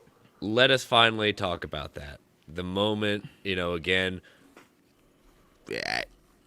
we've been hearing it, we've been rumoring it at that point. Portals and the Spider-Man coming on my theater, it was very comparable when each one of them came on at that point. And just like how Andrew comes in at that point with that reaction versus like Toby coming in, it's like, oh my gosh, this is actually happening. Oh, I can't believe I'm actually seeing this. This is happening. That was the second time I cried, just seeing them come out. Toby, in my theater, the first theater, Toby got a bigger reaction than Andrew. Knowing all of the crap Andrew Garfield went through after making both Amazing Spider-Man films, I was ecstatic to see him on screen again. It was wonderful. It was wonderful to me. Right there with you, Joe. He was my favorite Spider-Man before Tom Holland, and I still could listen to an argument that he is the best. I rewatched all the Spider-Man literally this week before this movie, and I loved Amazing Spider-Man 1 and 2. Like, it's been forever since I've seen those, and I'm like, I don't know why it's been I mean, let's be honest, the Amazing Spider-Man 2, the Goblin was bad, and like I said earlier, Jamie Foxx's Electro was bad, but the story was still good. The story So the was two still main solid. villains that take up most of the The screen. story Rhino was too. still Rhino, solid Rhino, because Rhino. Yeah, right. Spider-Man Rhino. 2 was a clip. Amazing Spider-Man 2 was a clip show. I thought a Regardless- Russian guy in a rhinoceros suit once. But No, I still loved Garfield's take on Peter, and maybe because I love the Ultimate Spider-Man comics. Those really reinvigorated me into Marvel because I was out of Marvel until the Ultimate line came back or started up, and I'm just like, all right, you know what? I'll give Marvel another shot, and I've since found a bunch of stories that I have loved. So, Amazing Spider-Man covering the Ultimate line, adapting it for what they did, it made me like Andrew Garfield. So seeing him come back here, I loved it. Perfect for me. The whole thing with MJ too, and him jumping on the wall and having to prove Yeah, himself that and was going fun. over to clean the cobweb. It was just in my glee, just grinning ear to ear. And like you guys were saying, my theater. This is the first time I watched Endgame and it wasn't this loud. Like my theater, this is the loudest I've ever seen a theater. It was every person I looked like was standing up and clapping. It was My crazy. second viewing because I'd already seen it, when those two came through, I'm sitting there looking at everybody. I see people stand up and cheer. It was awesome. So, John Watts, I think it was the Empire article, said they were trying to go for Spider-Man Endgame here. Like, that's the comparison that they were going for. And I like that when Tom Peter is down, the heroes seem like they're on the verge of losing everything. The cavalry comes in with portals, again, just like in Endgame.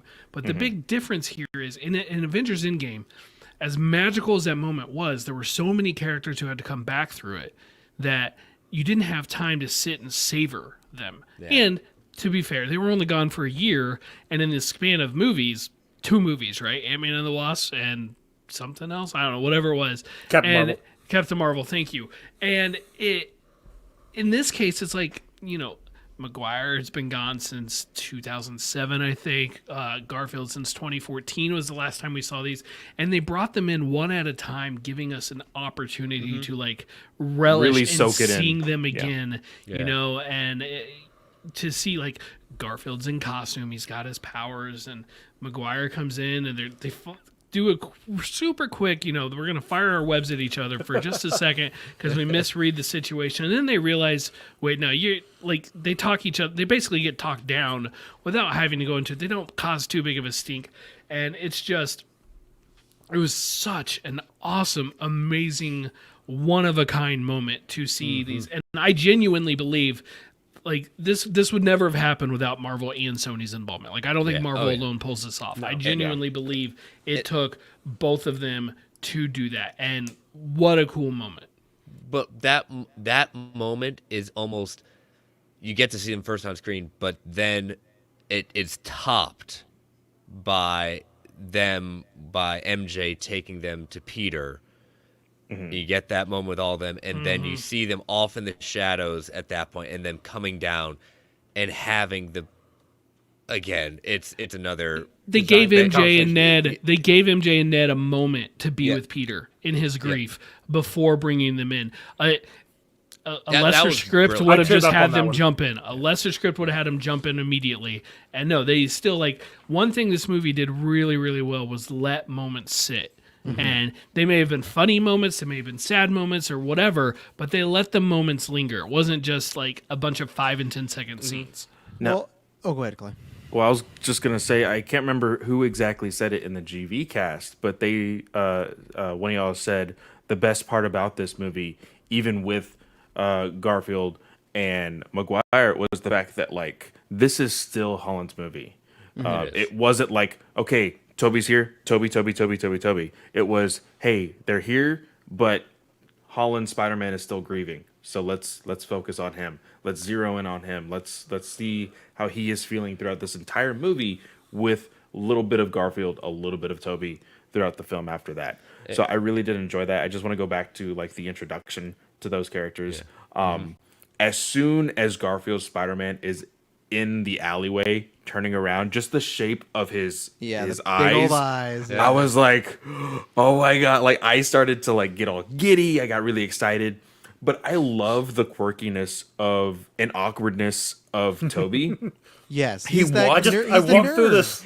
Oh, he walks Portal, through. it's He's gone. just like, oh hey, I don't mind if I just it's gone. Hi guys, yeah, and it's just so awkward. It's so funny. I really enjoyed. Even I think it was Dylan who said that like there's this moment of like, oh, Toby Spider-Man versus Andrew Spider-Man, who's winning? Oh, it doesn't matter. everybody, Yeah. everybody is winning. Toby's won because even he though shot Toby won, the let's shooter. be clear. Because I like what Taylor compared him to. If you watch Lord of the Rings, how Gandalf's like Gandalf the White, and he's like the wise knowing. That's what Yeah. Toby is. But you're right, Clay. Like that's one of the things that. Okay, to give Katie a little credit here, Tobey Maguire is not the greatest actor in the world.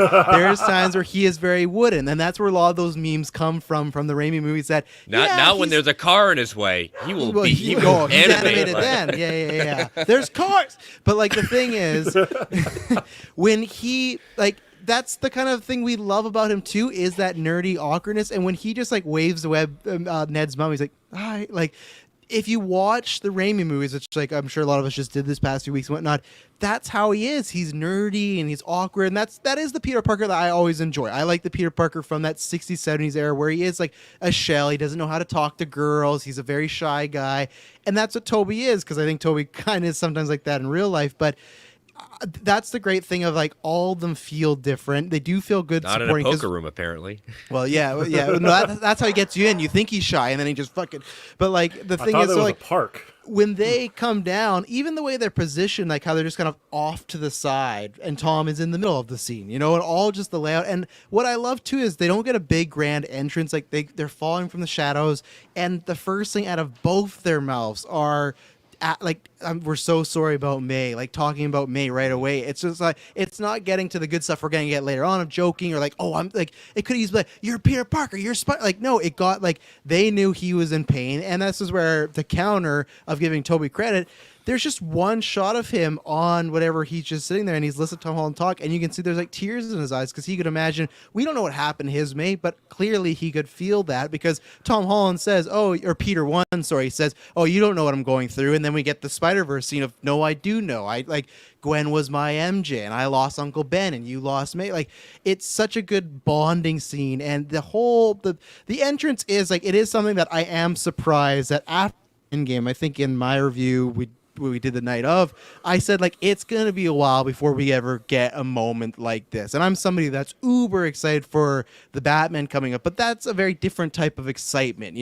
I don't think you're not gonna get a portal and Joaquin Phoenix is jumping through. If they do that, Matt Reeves, you've lost my trust, even though I like Joaquin Phoenix. But like it's like you got to be set up for you can't just go for the big hype effect right off the bat or wrongly. And this was a nice build-up. I love the way, Ned using sling rings a little rush, but that's fine. I like they're looking for the Peter. They get the Peter.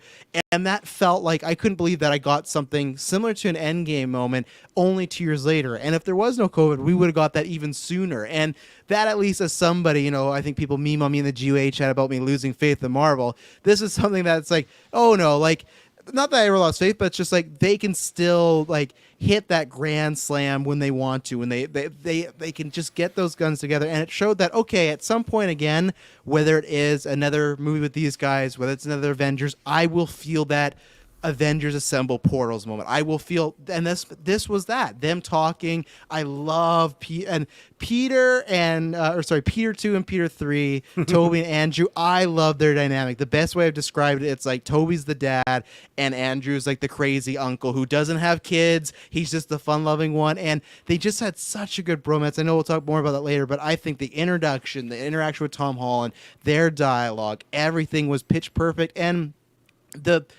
you could just put these people on the screen together and people would have just cheered and loved it. It's up to the writers, directors, and the actors to make it an actually good, meaningful scene. And they did that. So Yeah. And I just want to say, not going to hear this a lot, Snell, but hashtag Snell told you so. There was a moment, baby. there was a moment where I was hesitant to agree with Snell when he said, oh, Andrew's going to be a little bit darker. He's going to have like a dark past because of everything that happened. And me just recently watching Amazing Spider-Man 2, it ended on such a high note. And there was hope. High note, but that took like months. It did.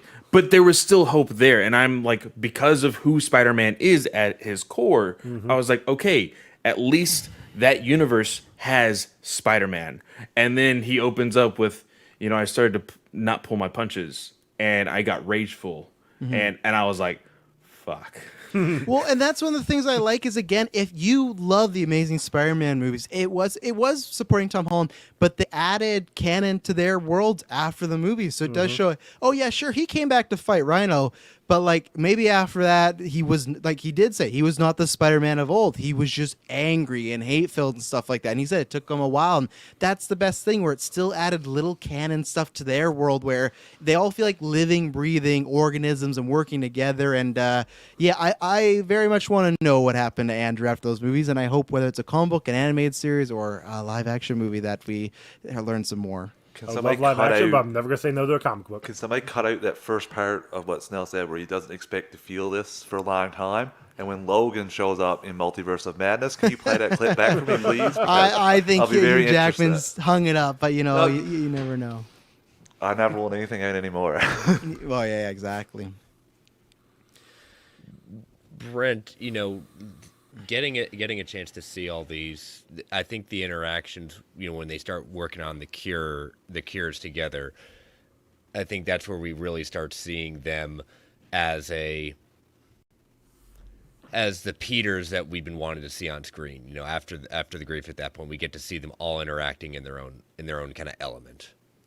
Yeah, it serves as a great distraction for Peter 1 to kind of get a moment to not think about May, and at the same time we get to really focus on the science behind them. That Peter is, he's something of a scientist himself, right? And he's good at it. He's smart. He understands this stuff, and it was cool because he's like, oh, I've got figured out how to do Electro, and I can get Sandman. Like he had figured that stuff out already, showing pretty good technical prowess there by doing that. And then I love the line from Andrew when he's just like, oh, I can cure the lizard. I've done it once before. It's no big deal. I know how I did it. I mean, and it kind of makes sense. He knows that formula, right? Like he's going to know what that takes. And of course, Maguire says he's been thinking about thinking about William Dafoe and how to stop him. It's such a fun scene to just watch them interact with each other and talk with each other, be it Tom Holland and MJ, talking with each other while Andrew looks on kind of longingly for what he's missing with Gwen, and Maguire's picking up on that, right? And he's asking him like, oh, do you have somebody? Well, don't give up hope. Someday it'll work out. My MJ, not her, mine, it's a little weird. And the whole thing with Ned where he's trying to get their attention, and Peter, who's Peter? Peter Parker. Like the whole scene. That was hilarious. That was a visual representation of what that meme is. Yes, it was. But I really enjoyed it was very subtle, but you just said it when Tobey Maguire said, "Oh, I've been really thinking about the Goblin Serum and cure for that," because this is a Tobey Maguire that is much older, that has had years of not having to deal with a goblin. So why Well, is he also, thinking he about had it? to face But off he's against thinking two about it- Osborns But he's with that serum. But he's thinking about it because that was my best friend's dad. That was, there was at least something there when we weren't all, superhuman and all of this. I think that's the reason why he was thinking about it. Well, he's also big on saving people. He says it's what we do. He's essentially at the end, we'll talk about it, but he stands up for that for time or in the end. So I just think that he was perfect, like Snell said.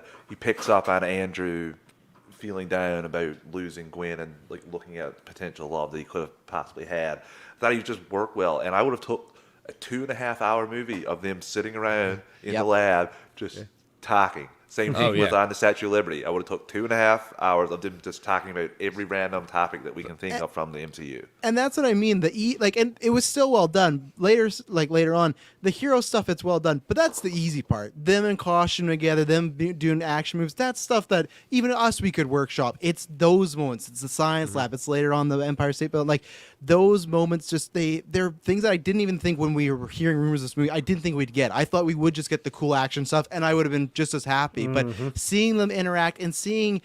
It's so great that now, again, they didn't plan for this, but because they're different actors and different versions, it works so well here because they don't feel samey. Like the second they're all getting ready for science and like Andrew Garfield's like putting on the jacket, it's like it's such an Andrew Garfield type of Peter Parker thing to do. And this is something that I was saying on GB where I'm someone that always would rank Andrew last.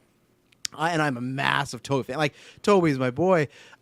Andrew was my favorite out of the three in this movie. I was not going and thinking that, but I just loved every moment he was in, and he just delivered. And it's He's just always had the best quips. oh, and he just like what I love when he came through that portal the first time. He's like, the multiverse is real. He's like, I knew it, like and stuff. And I'm not sure if anyone caught that when he Magic says is real? Yeah, and he also said you have magic too, which was very interesting because in the other movies they didn't establish that there was magic in that world. So that means since I don't think that's what he meant. He said two. No, he definitely said two, but I think he was saying things like, "Wait, the multiverse is real, and you guys have magic." Oh, okay. That's how I took it anyway. Okay, Yeah. okay, that's fair. Well, one thing you kind of say, and it rings true by another person who got a quote unquote second chance. We know Andrew, and he's gone on record how brokenhearted he was. He didn't get to conclude what his trilogy at this point, and I think that's why, for us, getting to see Andrew and Andrew getting as much screen time as he does, and doing so well. I mean, this potentially could be his last time donning the costume. We'll talk about that later on, but this harkens back to Brendan Routh getting a second chance as Kingdom Come Superman. And doing as much as he can, not, again, possibly But before we go to our next ad break, I have to say, and I'm so glad they did it. Spider. Wait a minute. You've got. How are you shooting that? It's like. Wait a minute, you got to build things? Oh, thank God they did that. That was money on the table. Does it come out of other parts of your body? And he's like, When I they don't go want to be further with discussing it? this. When they go Yeah, further with yeah. Oh, I as If soon you as want to you talk about it, we can, but I don't really want to. as soon as you said it, I thought about it. Yeah, I had a web block. Yeah. Existential crisis. That entire scene is on my list of non-action scenes. Just the three of them talking about being a superhero was to the top, so Brett, cool. Up to the top. Well, my list isn't ranked. It's just as I thought of them. But I love like the back, like when he pops Andrew pops his back, and it's so funny because of the whole back thing in Spider-Man 2 when he falls and he's my back, and then there's the whole meta side of it where he I don't remember the exact story, but he was having back problems or something like that, and so there was question if he was going to be in Spider-Man 3 at all, and just everything about that was so funny so. it was The just villains like, comparison, They talking were going about to the cast villains. Jake Gyllenhaal. yeah, weren't it they? was like, yes, that sounds right. It's just, Yeah. it was like comic book joy, that entire scene. Yes. Yeah. And It- my oh, sorry, go ahead, Chris. No, go. I was gonna say my last two things about you were talking about Andrews last time. That's what's great because you would feel the natural reaction is like, well, Toby was the first one. He's arguably one of the more popular, like one of the most popular additions of any comic book character. You would just think, okay, Andrew would be there, but it's really Toby's back. But they treat them as equals as far as screen time and showing them off. And the last thing I have to say is why I keep comparing this movie to the first Avengers. It was like, okay, we know all these people. Cap, Iron Man, Thor, Hulk, all these actors are going to come together. That does not mean they were going to have great chemistry just because you throw them together. And after Avengers, I remember being like, wow, they pulled it off and all these actors work together. Like the scene when they're, Thor's like, you're all so tiny. Like just them dialoguing was like, oh my goodness, this is the comic books come to life. Just because we have great actors with, Andrew, Toby, and Tom doesn't mean these scenes could have felt wooden. They could have felt like just going for the joke. And here's my greatest example is I remember when I watched Hobbs and Shaw, sorry, Clay, but Hobbs and Shaw, Ryan Reynolds had a cameo with Rock, and I thought, oh, this is going to be comedic gold. And for me, it was just like, oh, something's off here. For some reason, I thought these two would be like a home run, and they just got to first. Where this, and they've talked about this, like this on Geek First too, that Tom Holland said that they have a group chat together. So maybe they are friendly outside, but they felt like genuine friends in this movie. Whether they are or not in real life, they had that chemistry like in 2012 Avengers, where it's like, I could just watch a movie of these three guys in a car for 2 hours, getting pizza, going, like, they just back and Pizza forth. time. Like, yeah, and like you've referred to Hines at the beginning when they make that big plan, and then he just, like, Andrew stops, he's like, I love you guys. And it was just the joy the joy you felt seeing all these guys together.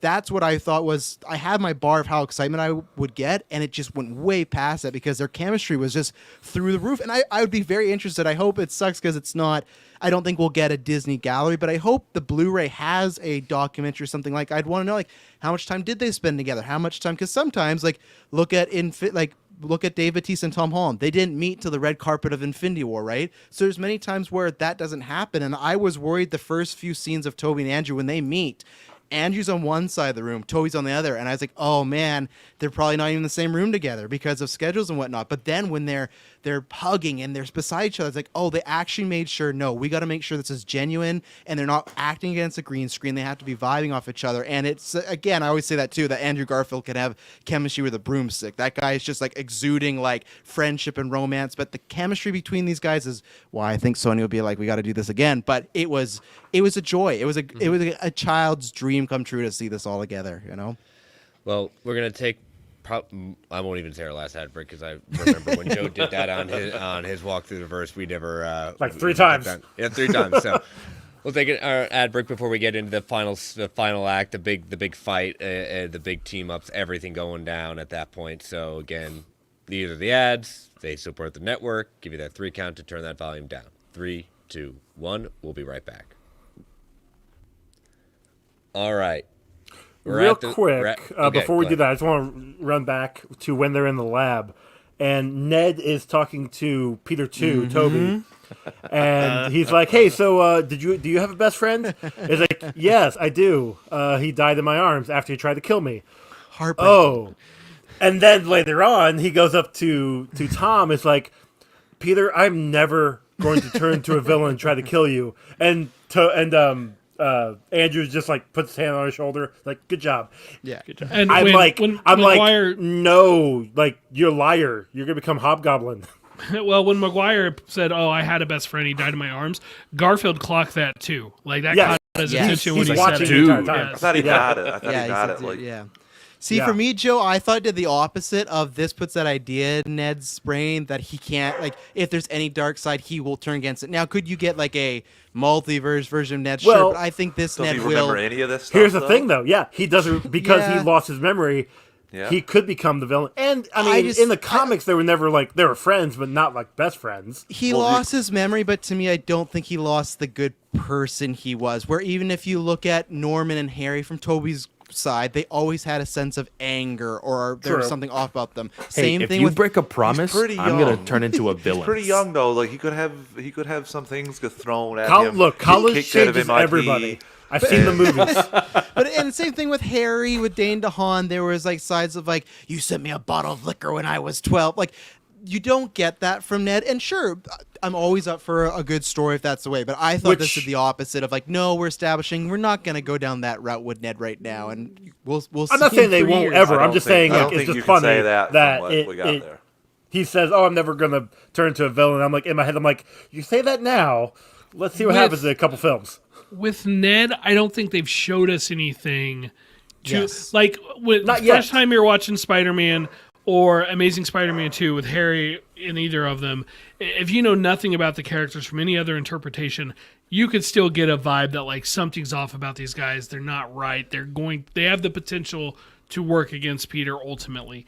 There is nothing that would give the layperson who's never heard of Ned Leeds any indication of that. And the fact that he says, I'm not going to turn against you, is just the quirky goofball who is excited to be a part of this world. Like, that is just pure Ned. That's Ned. That Ned won't. I'll give you that. But, in the future, things could Spider-Man, change. They just haven't showed anything to us yet. I just think take he's away still all his like experiences with Spider-Man, and he might be a different person. That's my kind of thing here. And especially if he comes up in the second movie, Hobgoblin, and think about the emotional reaction Tom Holland's Spider-Man will have when he pulls off that mask and finds out, like, Ned? And he maybe even thinks to himself, I could have prevented this if I didn't decide to do what we'll talk about at the end of the movie, and instead told them like they asked. Maybe, you know what I mean? Maybe he might be different. So I think there's so many things that could come into play with him being a Hobgoblin. I don't know if they'll rule And it then out. Stephen Amell comes back for the 4th Spider-Man movie, and then Stephen Amell. Yeah, why Stephen Amell? Yeah. No, I'm just saying Hines has really high hopes for everything. But yeah, not your best Rock joke. Universe. I'll confidently throw my trash. Told you that Ned will not. This Ned, I don't- mean, like, not even like a change Ned. I don't think he will ever be a bad guy. I think I also do think. I don't think this actor would pull that off, in my opinion. I don't think he would be intimidating with it. But I think it's also that MCU has shown that they still like to try and be different than the other ones. And they have already done that twice with Toby and Andrew, if the best friend turns into the Goblin. I think they could use Ned as a red herring in the future. But if you were to do that, it is very samey. I get that, hey, that's a Spider-Man like lore thing. But they've now done it technically 3 times because Harry was New Goblin, the best name in comic books history. So I think that this, for me, that's where I took it, was the other side. Like everything, even the brainwash, I took it, oh, this is the cementing of, this is the one true good friend that Peter Parker has in all the multiverses. He's sticking to his guns because I just think he's a nice guy. Even like Brent was saying to me at the end of Spider-Man with Tobey Maguire, hey Harry, how you feeling? I'm gonna fucking kill Spider-Man when I see him. That I don't feel that way with this Ned, even if some were to happen. But you never know. If we get another trilogy, that's 6 to 8 hours of content. So Yeah. Okay. Oh, and I wanted to ask Clay, because I wanted to take everybody's, because Clay and I have been going about this. It was way back. How did you guys feel about, do an Osborns exist in the MCU? Because me and Clay, same thing about taking things differently. When Norman said he was going around and he was looking for his son and he trailed off, I took that as, oh, his son is dead. Like something bad happened to him in this, where Clay took it as, oh, the Osborns don't even exist. So I've been actually dying to hear your guys' thoughts on what do you guys think of just the idea of Osborns in the MCU now that we've seen them and they established that there is no Oscorp. So like, where are you guys on them as far as, in the future, what is their potential roles or maybe lack thereof? I was going to jump in when you were talking a while back about, was he lying, or when was Norman in control, when was the Goblin in control?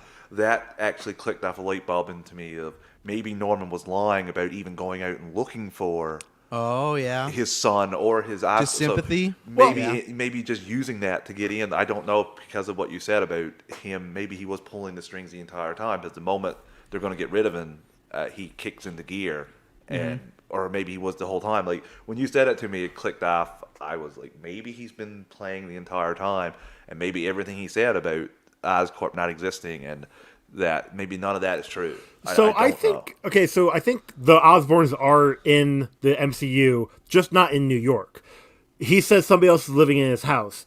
Okay, fine. That poor guy who Goblin just showed up with his glider and he's like, dude.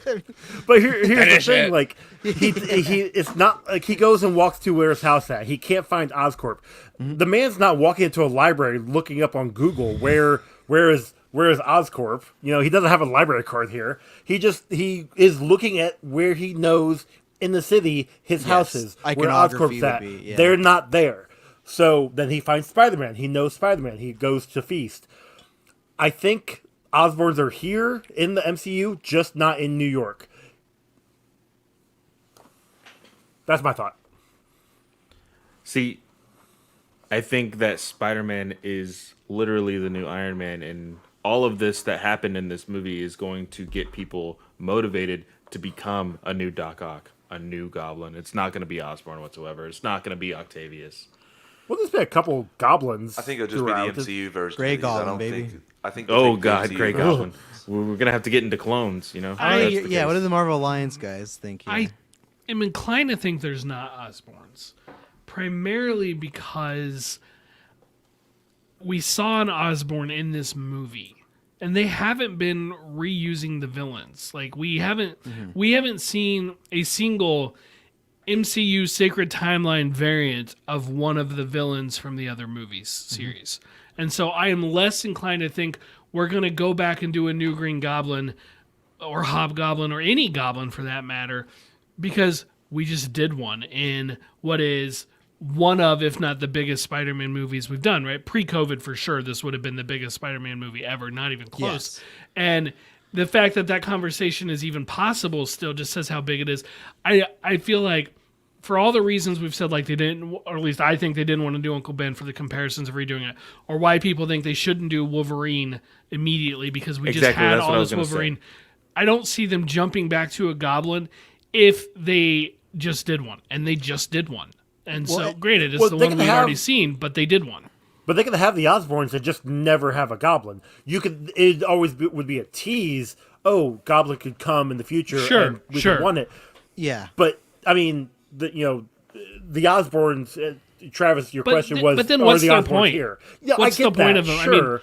Even the You're Iron teasing- Patriot. teasing. Iron Patriot was used though. Like we already did Iron Patriot, and so Maybe he becomes a Red Goblin. That was a thing. Merging with Carnage. Red Goblin was pretty cool. But here's the thing, and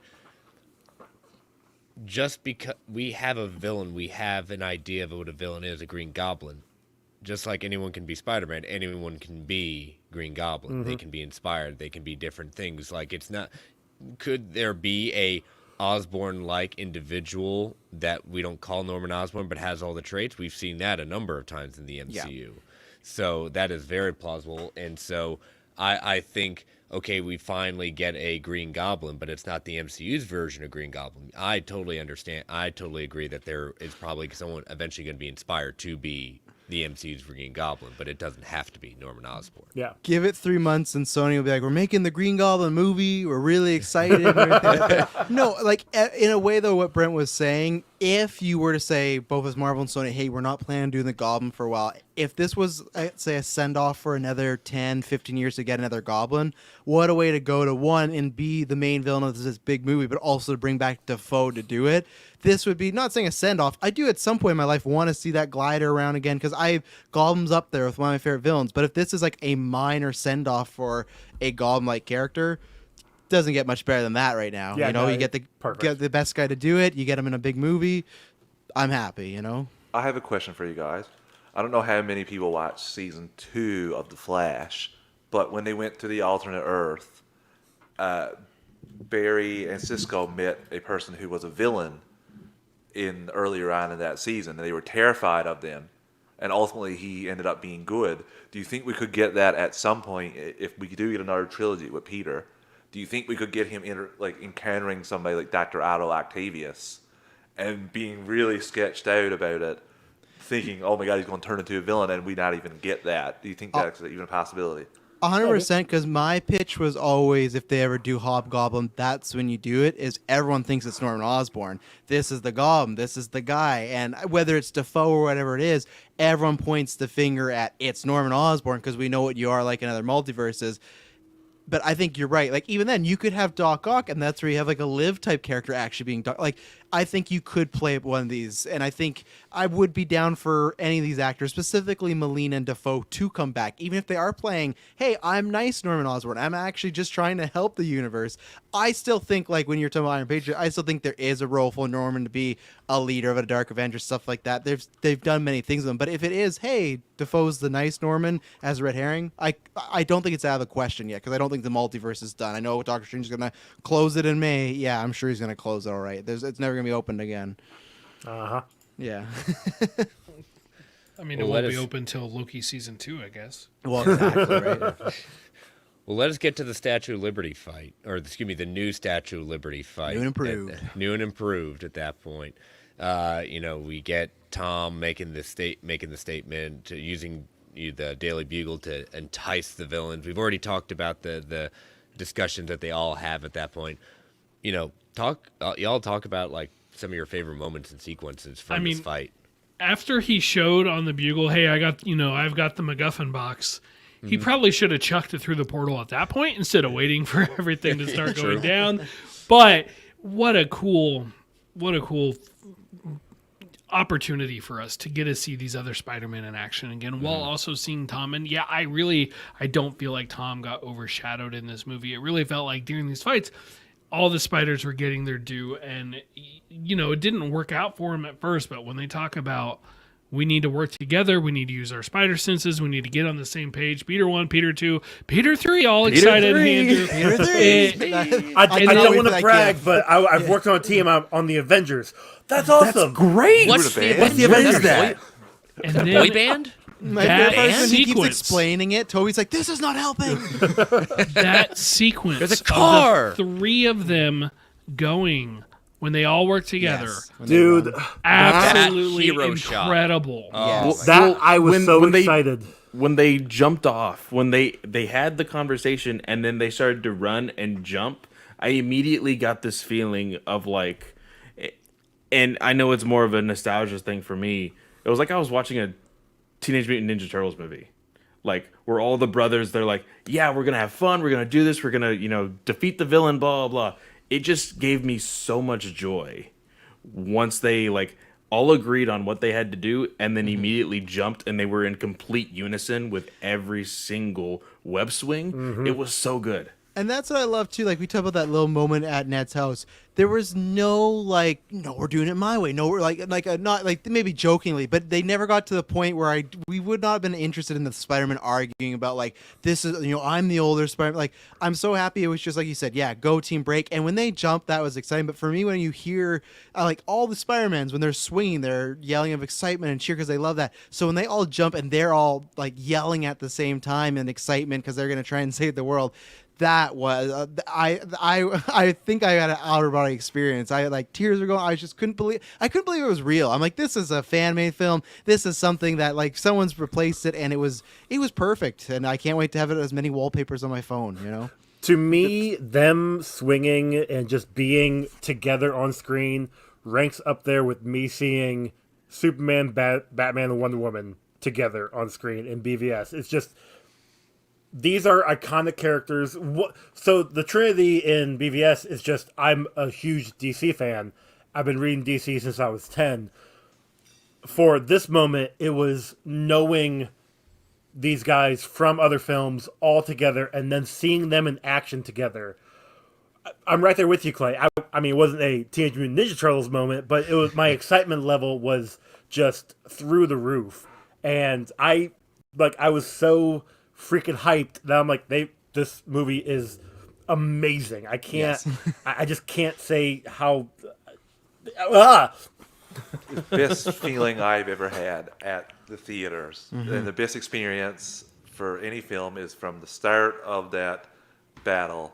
Well, that started the whole scene on top of the Statue of Liberty to the end of that whole thing. That was the best act in comic book movie history for me. Was that third act of this film. And I think you can make the case. You can make the case. It's true for me, and I just was so happy, and everyone in the theater was happy. Yes. And especially with, I don't know, maybe this wouldn't be as high for me if we didn't have the absolute crap of the last 2 years of the crap that we went through, the delays we got for everything, and never thought this kind of moment would happen. And it was, my theater was packed, and the whole time everyone was standing, and the whole scene, it was, like I said, it was the best act, the most happy I've ever been in a theater the entire time. And I had some expectations, but blown everything out of the water. I couldn't, like you guys said, when they started swinging and wooing at the same time, like somebody shared the video of Yeah. Andrew and Toby. If I was in the theater by myself, I would have stood up and said woo too and got right into it. But I managed to reserve myself a little. That video, that's a meme. It's like they were doing that in that scene. Like they were literally like wooing together. Pure and it's just- joy. That's all I can say. Yeah. And then just seeing him on the top of the Statue of Liberty, it was just, oh, Yeah. God. Yeah. Yep. But with that, I really enjoyed the even at first, before they really like got into unison, they were just like, all right guys, let's do it, because again, when they had that conversation, I'm not used to fight, like I don't fight on a team, I'm a solo act kind of thing. And I did enjoy when like Andrew just pops up. He's like, "Hey, Max, I missed you, man. What's going on?" It was like it was in the second movie. It was literally just a continuation. Yeah. And I love too, like they had so many similarities of like feeling like different Peters, but still Peters. The way I can't remember what happens. Something happens in Civil War where I think it's when he webs up Falcon and he's like, "Oh, I'm so sorry." There's that moment where Andrew hits hits Toby with his web and he's like, "Oh, I'm so sorry." Gross. Yeah. Yeah, and he goes, "Oh, Grace," but Andrew's like, "Oh, so sorry." So it's just like those parallels of one each other. But like for me, there's like obviously I think the peak for me was like the jumping and then their conversation. But maybe still the moment in that movie is Zendaya is falling and Tom can't get her, so Andrew gets her. And like Brent mentioned before, of like how they don't just give you a moment, they sit with it for a second. And the fact that they sat with Andrew for a few seconds, I thought it was on Geekers, but just to see that emotion of, yeah, he lost Gwen and he'll never get that back, but he's at least making someone else not have to go through that pain. Someone that's himself. And again, This is the third time I choked. Third time I cried. Yeah, I was messed. This And one that's the got thing me, where, and he didn't even say a word.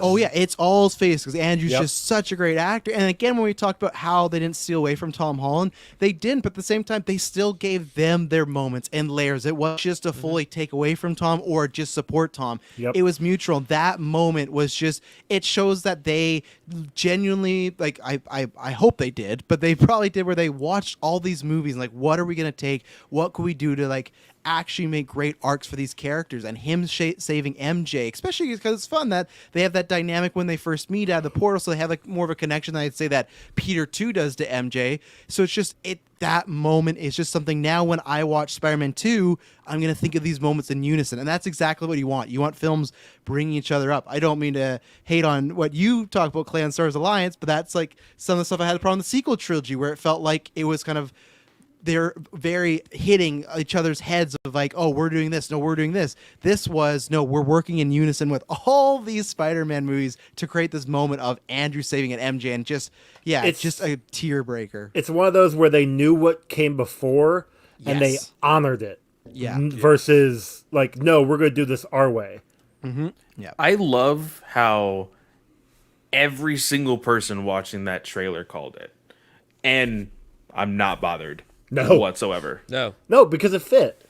It fit perfectly because, like we've said, Andrew lost Gwen. This is how he lost Gwen. Mm-hmm. He's going to, and I think in the comics, it stated, I can't remember exactly what story, what issue, but this has happened to Peter multiple times, where he's like, I know what I have to do. I know how many threads I have to throw. I know what angle I have to hit for this never to happen again.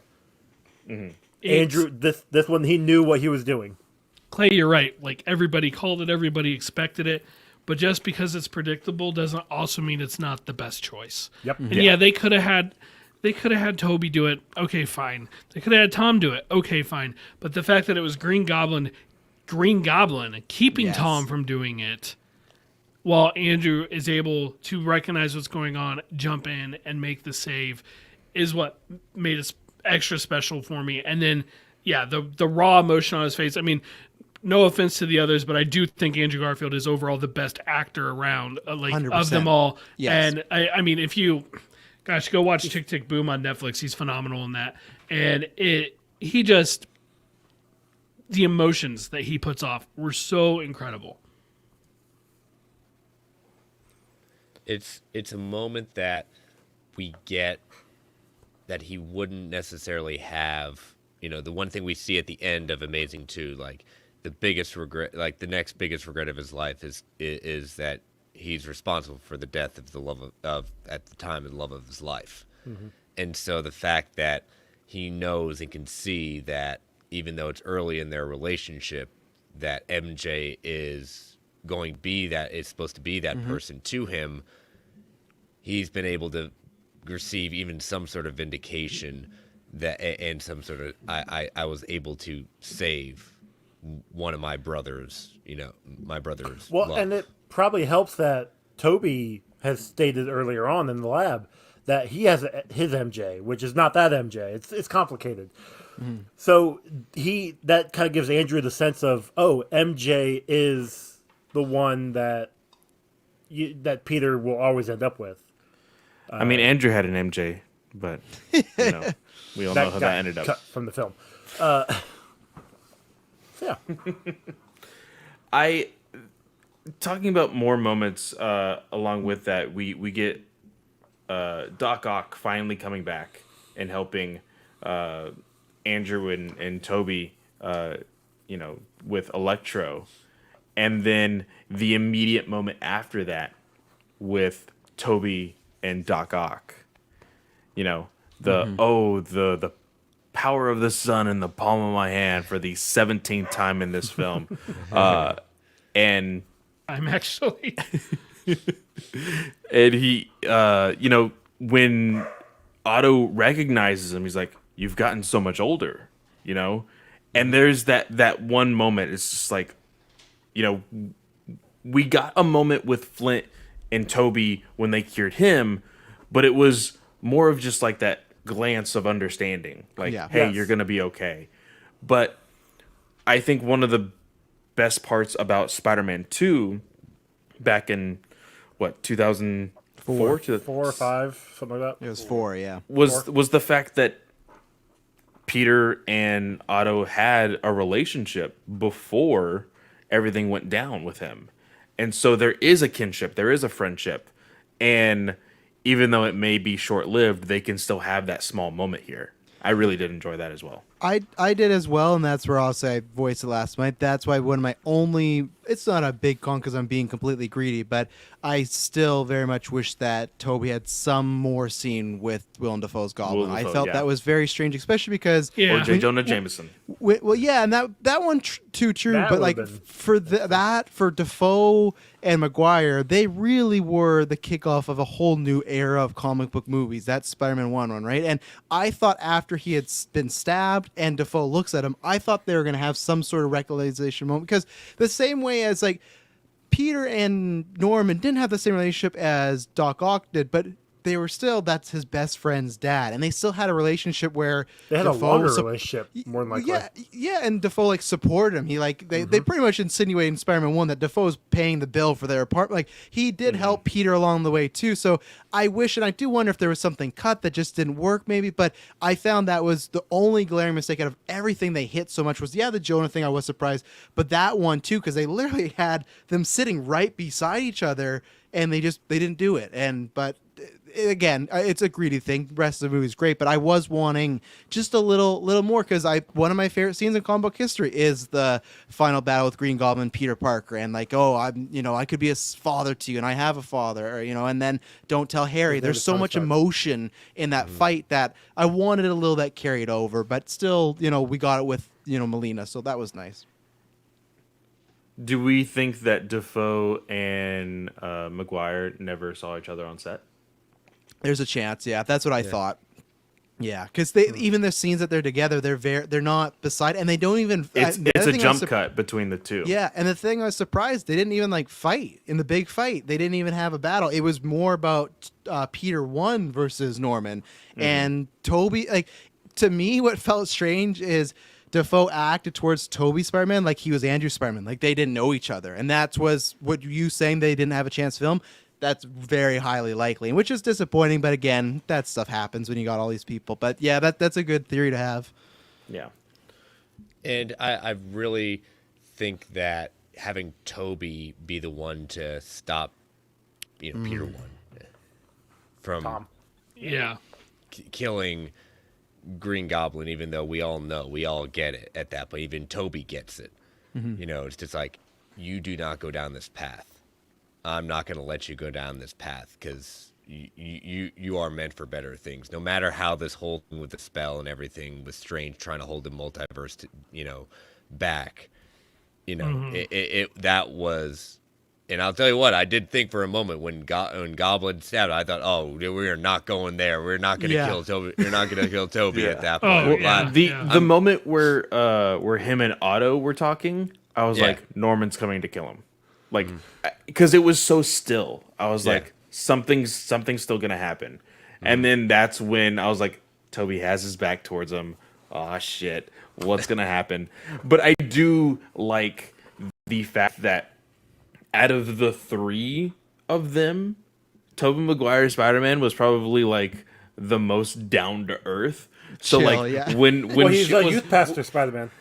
when shit was happening, he was like, wait, is this all happening or am I dying? Like, he's not used to this kind of stuff. Yeah, we did. I mean, we really didn't mention, but Goblin comes in, gets the box from Strange, who comes back. Oh, and that brings up one quick note. One thing that I found really janky was when MJ and Ned were running on the scaffolding.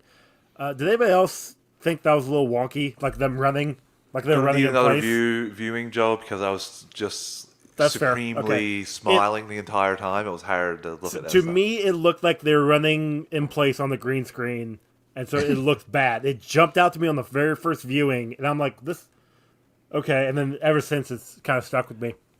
I got a little bit of a flashback of Lizard and Andrew fighting in the school when they were in the lab. Yes. And Peter 1 was fighting him in that lab. But I there got was like no a little Stanley. moment of like, oh man, that would be so cool.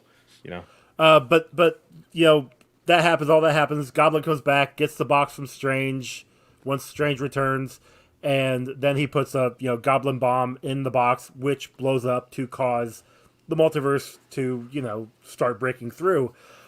When that happened, we start seeing people. Mm-hmm. Did anybody recognize? I recognized 4. I only recognized 2. Oh, please lay on me. I only saw Rhino. Okay. I saw Rhino and Morbius. So the first one It's Morbius. Craven. Hold Yeah, on. I saw First one Morbius. is Craven, and right next to Craven is either Scorpion or Spider Slayer. I'm leaning towards Scorpion. And then the second time was Rhino and oh crap, I can't remember who the There's first a one was. female figure, and it might maybe a lot of people think it's Black Cat. Okay. Yeah. Okay. So, but that's all. 3 viewings. That's all I can see because they're quick. They're It's quick. such a quick Yeah. scene. I was trying to look at everything and I just those And were the only it two kind that of I has could to be focus on. because they don't want to like if you focus on it, box it's a problem. themselves Yeah, into exactly. a particular design, so they just want to allude to it. Yeah. That Rhino suit looked a lot better than what we had. That- in Amazing that But looked again, Spider-Man. it's still Yeah. it's all just a white silhouette. You can't make out any details. But he had the shape of like the Correct, classic you just comic know, book Rhino, exactly, where it's you like, just know. okay, yeah, and and that's when those people are editing that scene. They're like, oh, these people are gonna pause when they get the Blu-ray. Like they must have had so much fun putting in that stuff, and very cool. But and so we get Peter understanding, making that, like I alluded to before, it's like I've caused too much pain, I've caused too much chaos. It just can't be. They need to forget I'm Spider-Man. They need to forget about me. Period. Because that's the only way everyone can go back to a better life. I've already lost May. They can't fix the old spell. They have to make a new spell. Yeah. And that's where he shows. This is where I said one of the things I wanted from this movie is Peter standing on his own 2 feet. And Peter making the hard choices, the hard decisions, and showing that he's the hero that he can be. He doesn't need the support. He can make this decision, and it's the toughest decision his life has ever had to face at this moment, is giving up everything he's ever worked to until everything he's loved and almost to that moment. Well, it's so funny, Chris, because you've been talking about that for weeks, like in conversations you and Brent had, and that is what the entire last 15 minutes of this movie is to me really establishing, like for multiple reasons, but Peter not only making a choice by his own, but literally at the end of this movie, he is alone. He's alone with no house, no friends, no family, and it shows like all those qualities you're talking about, like, let's see what happens down the line. Who knows? Like we talked about before, like Brent says, like nothing's official, but you have all these producers being like, oh, we're planning, we're trying. I think it's looking very good right now, the odds. And I think whatever happens, and I'm somebody that's been very critical of the last two MCU Spider-Man movies that I've liked, but I never got too excited until obviously this one came up. This is a movie that when it ended, I was like, the trajectory we're on, I'm just so excited to see where they went. And it felt like a natural point, like between everything that happened, and a really great send off between MJ and Tom Holland, which MJ too, another person that Zendaya, think about when we met her in Homecoming to now, just has improved so much as an actress. And I don't mean she was bad before, but just like same as Holland, you can see her mature and just she's getting better and better. And there was a point in Homecoming in Homecoming, like, will these two even have chemistry? To the point of like, okay, I don't know if I put her on the same level as like Gwen Stacy, Garfield, but it's just you do feel for that. And I was thinking about what you were talking about the whole time, Chris, when I was watching, like, oh, they're literally doing these steps. And it's again another thing that I'm like, I applauded them for pulling it off very well. And I know there's other things we'll talk about at the end, but I thought it was really well done. Well, let's take our last ad break and kind of bring this all to a close at that point. So, yep, I know I said it, but we're going to keep it like all right, here come the ads. 3, 2, 1. We'll be right back. All right, so the diner scene. Ooh. So good. I was worried about this scene. Of course, the very first viewing that I saw it, didn't think it was going to change the second viewing. When the spell is done, you see the wave. It's like, okay, that's your cue that like nobody remembers him. And so you see him walking into this diner or this coffee shop, whatever you want to call it. And you see Ned, you see MJ, and I didn't think that they were going to immediately recognize him. But after everything that happened, I thought as soon as he walked away, there was going to be some indication that MJ remembered him. And I didn't really want that. Because as selfish as it sounds, I love sad Spider-Man. Mm-hmm. I love him kind of having to be on his own and, having that that classic Peter luck and him having to just figure things out on his own. Can't make rent, doesn't have clothes, Now, it's fun when there's moments of like, hey, I'm finally away from that for a little bit. But like, because we haven't really seen that from this Spider-Man, just like Chris was saying, like, you never really got to see Spider-Man be on his own, to really stand up for himself, for, kind of spoon-fed, in a sense, through these other films. You mean like when he fought the Vulture? I will disagree with Vulture one thing beat there, Clay. himself. When he's staring down at the pool, and all his classmates are playing, like having fun time, and he got to take off. And that's not super sad. That's like bum Spider-Man. It is to me. He's learning about the responsibility there. He has to bail on this party. There's going to be so many questions. People are going to hate, and you can't just like Liz is going to be like, "What's going on here?" We're on and off again. I just feel like for the high school student, that moment. Yes, for me, that was perfect. He sacrificed his own personal happiness to go and solve this problem.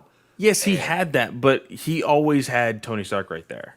Well, he did, and even that whole thing. even in the fight of Vulture, like, not saying that he always knew that if he needed to, Iron Man would just swoop in and save him. I understand that, like, there's moments in those movies where he is the hero that defeats the villain. That is very true for both Homecoming and Far From Home. But you have seen, like, from the very beginning of Civil War, or not the very beginning, but when he's introduced, like, Tony's just like, oh yeah, you know that rinky dinky suit that you made? Nah, here's this. Like, he introduces him to a higher living of a superhero life. Here, he doesn't have any of that anymore. He doesn't have the suit.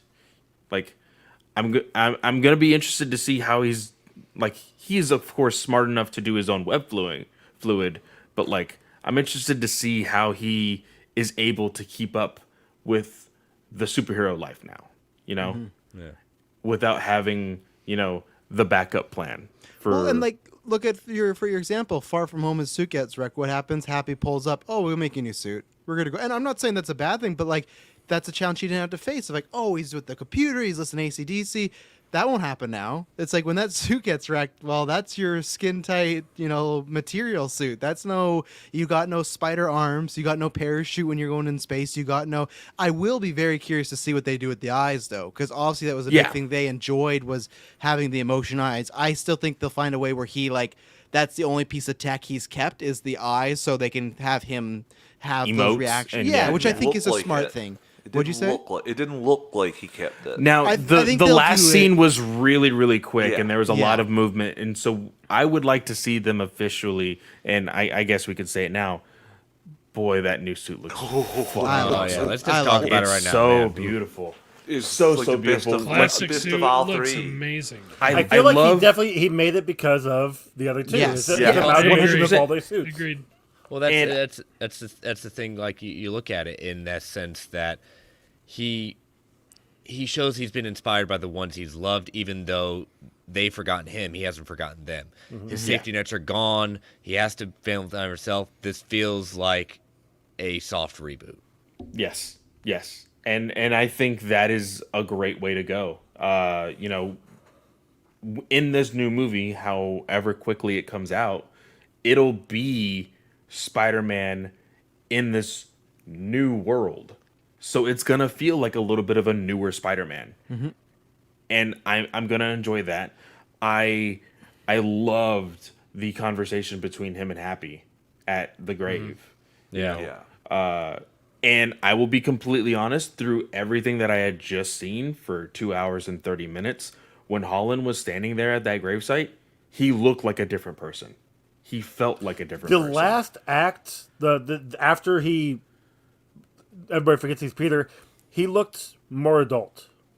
Yes. Like he looked like he looked older. He didn't look like a kid anymore. It wasn't Yeah. the same change, but it reminded me of when after Gwen died in the funeral with Andrew. It seemed like he was just a different, like that affection. It's the same thing here, and I appreciate it. Like you guys said, it actually shows that this stuff, like he's carrying that weight the entire rest of the time. Yeah. Yeah. Yeah. It's, Well, I- and what? I was going to say I was a little surprised at that graveyard that there was not a No. gravestone for Uncle Ben. Yeah, I I was couldn't Which believe is it. why I don't think Uncle Ben is in this universe. He's I a couldn't deadbeat believe it. uncle think that just Snell's- walked away. Well, I that think or that I, deadbeat theory could be right. again, I don't want that to be the theory. I even wonder it could even be a case where what if before May even took custody of Peter that Ben had passed away. Like he wasn't that big of he was a part of his life, but I was surprised. I was shocked that there was no gravesite. It felt like a low blow. I was like, where is he then? But anyways, I was gonna say kind of what Clay and Chris were referring to of if we do get another one, which I'm fingers crossed and hope they continue the pattern of every 2 years. This feels very much like a comic book where John Watts was the writer, a showrunner, stuff like that. This was his arc and this was his journey. Yep. We would assume with him about to do Fantastic Four that we would get a new director, whoever that may be. So between the ending of this, the setting up of what could be, and then a new director, it would feel very much like when a new writer or a new artist takes over a comic book run and like, okay, we're going to do what we do with it now. And that's what I've really applauded the Disney Plus stuff, that lots of their shows and lots of their shows and episodes have felt like issues of a comic book run, and that's what this felt like the big end of a long arc that they had put Peter Parker on. And obviously it's kind of fun because it's new but familiar at the same time. And yeah, I absolutely love the suit. I love that it's super bright. Like I said, like Heinz said, we didn't see what the eyes did. I just think when we get to 4, if that happens, they will just keep it because I think it is a clever thing, just like Deadpool. I think it's fun to have that. I don't know how that would work with a cloth-like suit. Maybe they won't, but either way, it's that suit is cool. And again, I also, as always, I want more superheroes and Christmas aesthetics. Because seeing him his web around in snow and the lights there, just visually like really cool, stunning. And again, the score in this last moment of the movie is just it was fantastic. So it was it left on a sad note, but a high note at the same time, which is that's what you want to do. This to me remind me, it's not the same heaviness, but the same way with the Dark Knight of, you know, Batman supposedly killed all these guys and he's a wanted guy, but that score's booming and Gary Oldman's giving his narration. This is what this felt like of this is so sad, but this is a triumphant in some sort of way. And it was almost a perfect ending, I would say. Got end of Spider-Man 1 vibes for me when he walks away from MJ. It was just like that. He's by himself. He basically has no one. He's going to be Spider-Man. That's kind of the feeling I got from that whole thing. And I will bring, you brought the same thing of like he does almost the MJ thing of turns her away for her safety. I don't know if they meant to do this on purpose, but it reminded me of when he saw MJ and she waved, but she's actually waving to Ned. Remember in Spider-Man 1 when MJ waves at Peter and he's like, oh, but it was to her friends. I don't know if that was intentional or not, but yeah, the ending of this movie definitely felt like Spider-Man 1. And I always like, also, they copied Spider-Man 1. Oh, write this movie off. Oh, yeah. Sam Raimi's the blueprint, right? But exactly. I'm like Clay where, the school stuff's sad. I want this type of sad where he has to turn the love of his life away, where it's just like every night he's going to be creepily watching, hoping he bumps into MJ, but he doesn't want to talk to her. You know, I'm very much ready for that. Now he's Andrew when he was following Gwen. Write this movie off. Yeah. Mark Webb, also the blueprint, you know. Exactly. Hey, Toby said he was creepy too and did the same thing from a different building. But like I said, I'm very much hoping Monday, Tuesday morning for some official announcements and just so I can be even more happier. Well, we got some end credits. We got one technical end credit and we got a trailer. I think these were probably the end credit was probably the most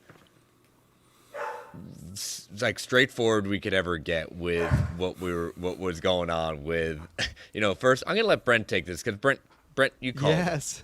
Brent, you take it. Yeah, eventually I just decided Venom probably isn't going to be in the main movie, but we are likely to see him in the credits scene. And maybe this isn't exactly what I had in mind, but Eddie Brock and Venom talking to Danny Rojas from Ted Lasso, which is amazing that he was included. I did have to confirm that because I was like, why do I recognize him? He needs his Richmond jersey for me to recognize him. But football is life. Football is life.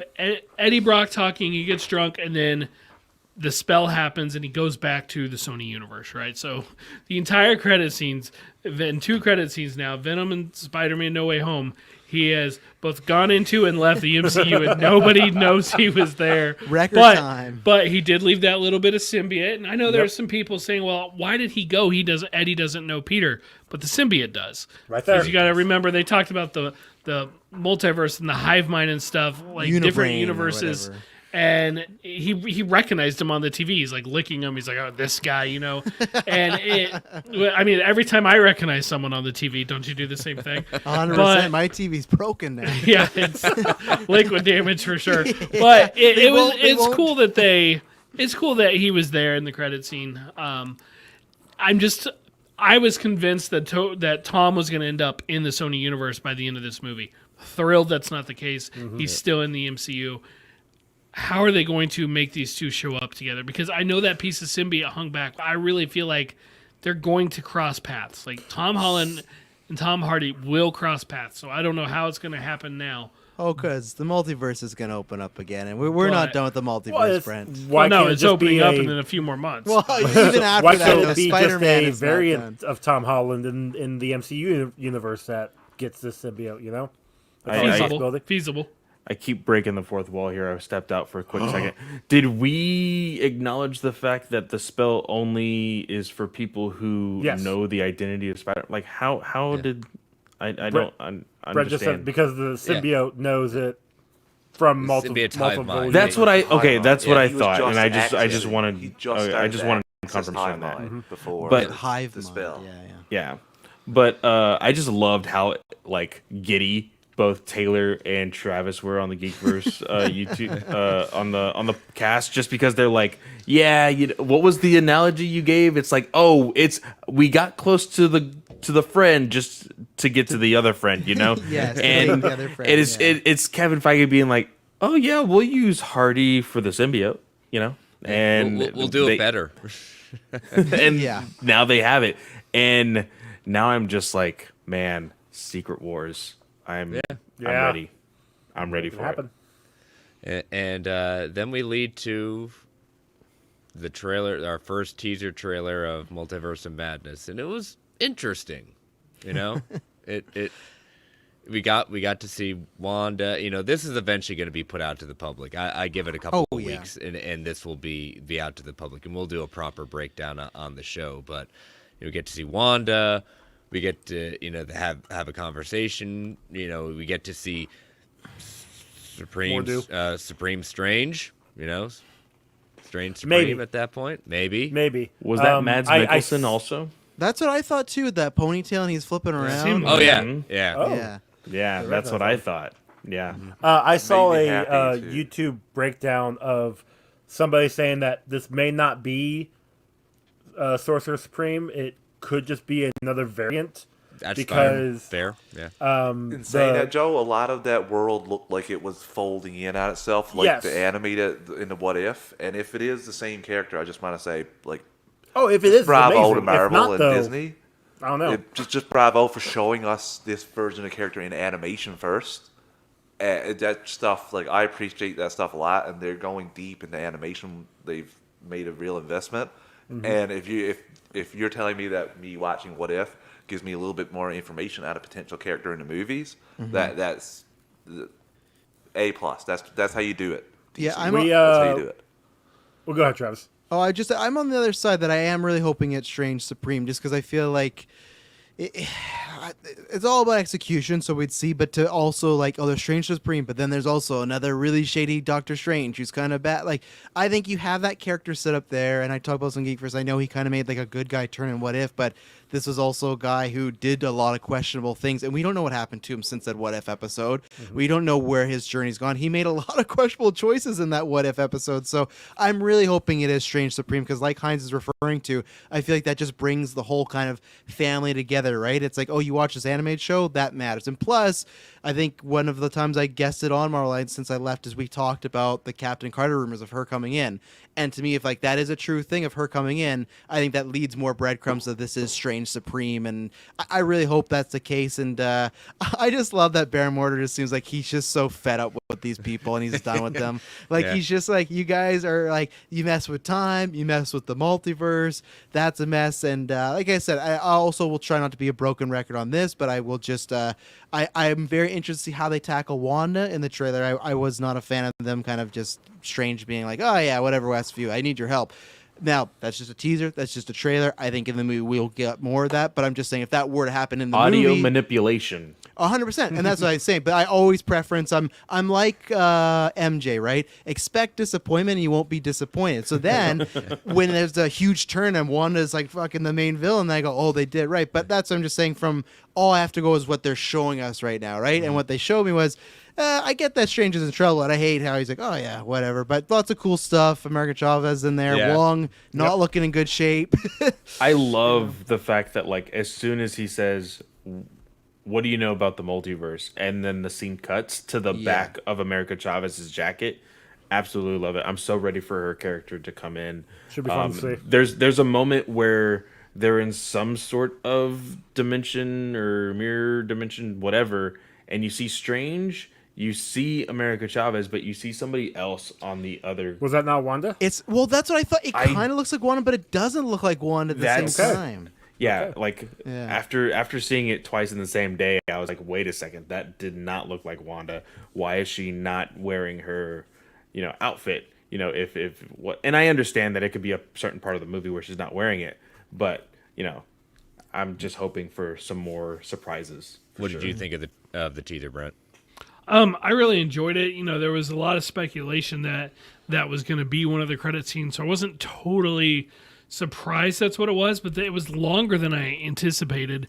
I like seeing the Wanda thing, and I kind of agree. It's like, I'm not here to talk about Westview. Well, maybe you should have a conversation about Westview. Yeah, at just least, a little. I'm not saying arrest her. I'm just saying let's just have a chat, get a coffee, have a little discussion, and then bring her in. There's the scene that Clay was talking about with American Chavez and the other person who may or may not have been Wanda. Really reminded me of like the basically the castle that He Who Remains was in. Like really reminded me of that. And I kind of was looking for Loki because there's rumors that Loki's going to pop up in this. That Loki, the Loki from the TV show, is going to pop up in this. But one thing that's really exciting for me after seeing that is it's not really that far away. It's just a few more months. And I know people are spoiled this year. We're all spoiled this year. And you feel like every other week we should be getting some new Marvel project for the year. But we're so spoiled that I thought, everything happened in 6 months and not a year. Right. But it's just not. Sorry about that. It's just not that long a time. Like December to May, right? Like it's not that bad, like 5 especially if you do like the other stuff. Like you have Batman right in the middle of that, for example. It's like, we'll be fine, guys. We'll be fine. Don't forget about Potential Moon Morbius. Knight. Yeah, Morbius. Yep. Yeah, not even Trailers. Disney Plus definitely. shows Well, definitely would pick up Morbius and differently. the Disney real Plus quick- shows are very much on the table still. We just don't know. Real quick, you just reminded me. Right before our movie started, I had the unique experience of going to this movie with two people who had no idea about this movie whatsoever. As far as like all of the secrets, all of the cameos, nothing. And right before the movie, there was like a TV commercial thing talking about Morbius. And they're like, oh yeah, and nobody knew exactly where this movie stood. Was it in Tobey Maguire's universe, Andrew Garfield's universe, or Tom Holland's universe? Kind of like what we're going to... And they're like, oh, it may have actually been an amalgam of all three universes colliding, just like we're getting in No Way Home.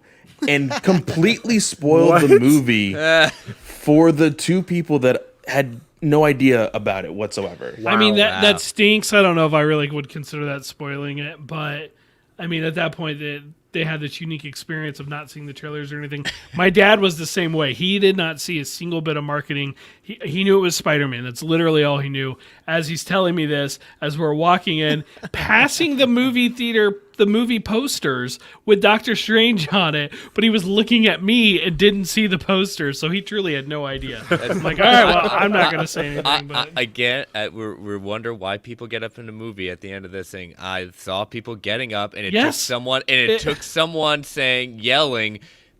After the first credit scene, there's gonna be another one. Sit your butts down. I thought about it, but I'm not that nice. Yep. I just let him go. My girlfriend looked at me and she's like, they nobody been trained after 25 movies? Like, what are you guys doing? The only Full question is theater how many. Compliance. Full Nice, theater nice. compliance. Shocked. First time in any MCU movie. I bet there's some people that leave because they're like, I'm not gonna get it anyways. Let's just go. Like, Or they could be like, oh, it'll be on Who's that YouTube in purple like guy? a week. I'll watch People it then. who know, you're right. I don't know who they're teasing. I'll find out when the internet tells me who they're teasing. that was Thanos. Like I saw that movie with 25 people, and other than myself and one friend, all my Best Buy friends were like, "Who is that guy? Who is the guy?" Okay, well, I gotta explain that, and that's where it's just like, and again, too, like I think it's consequential. The Venom one will be down the line.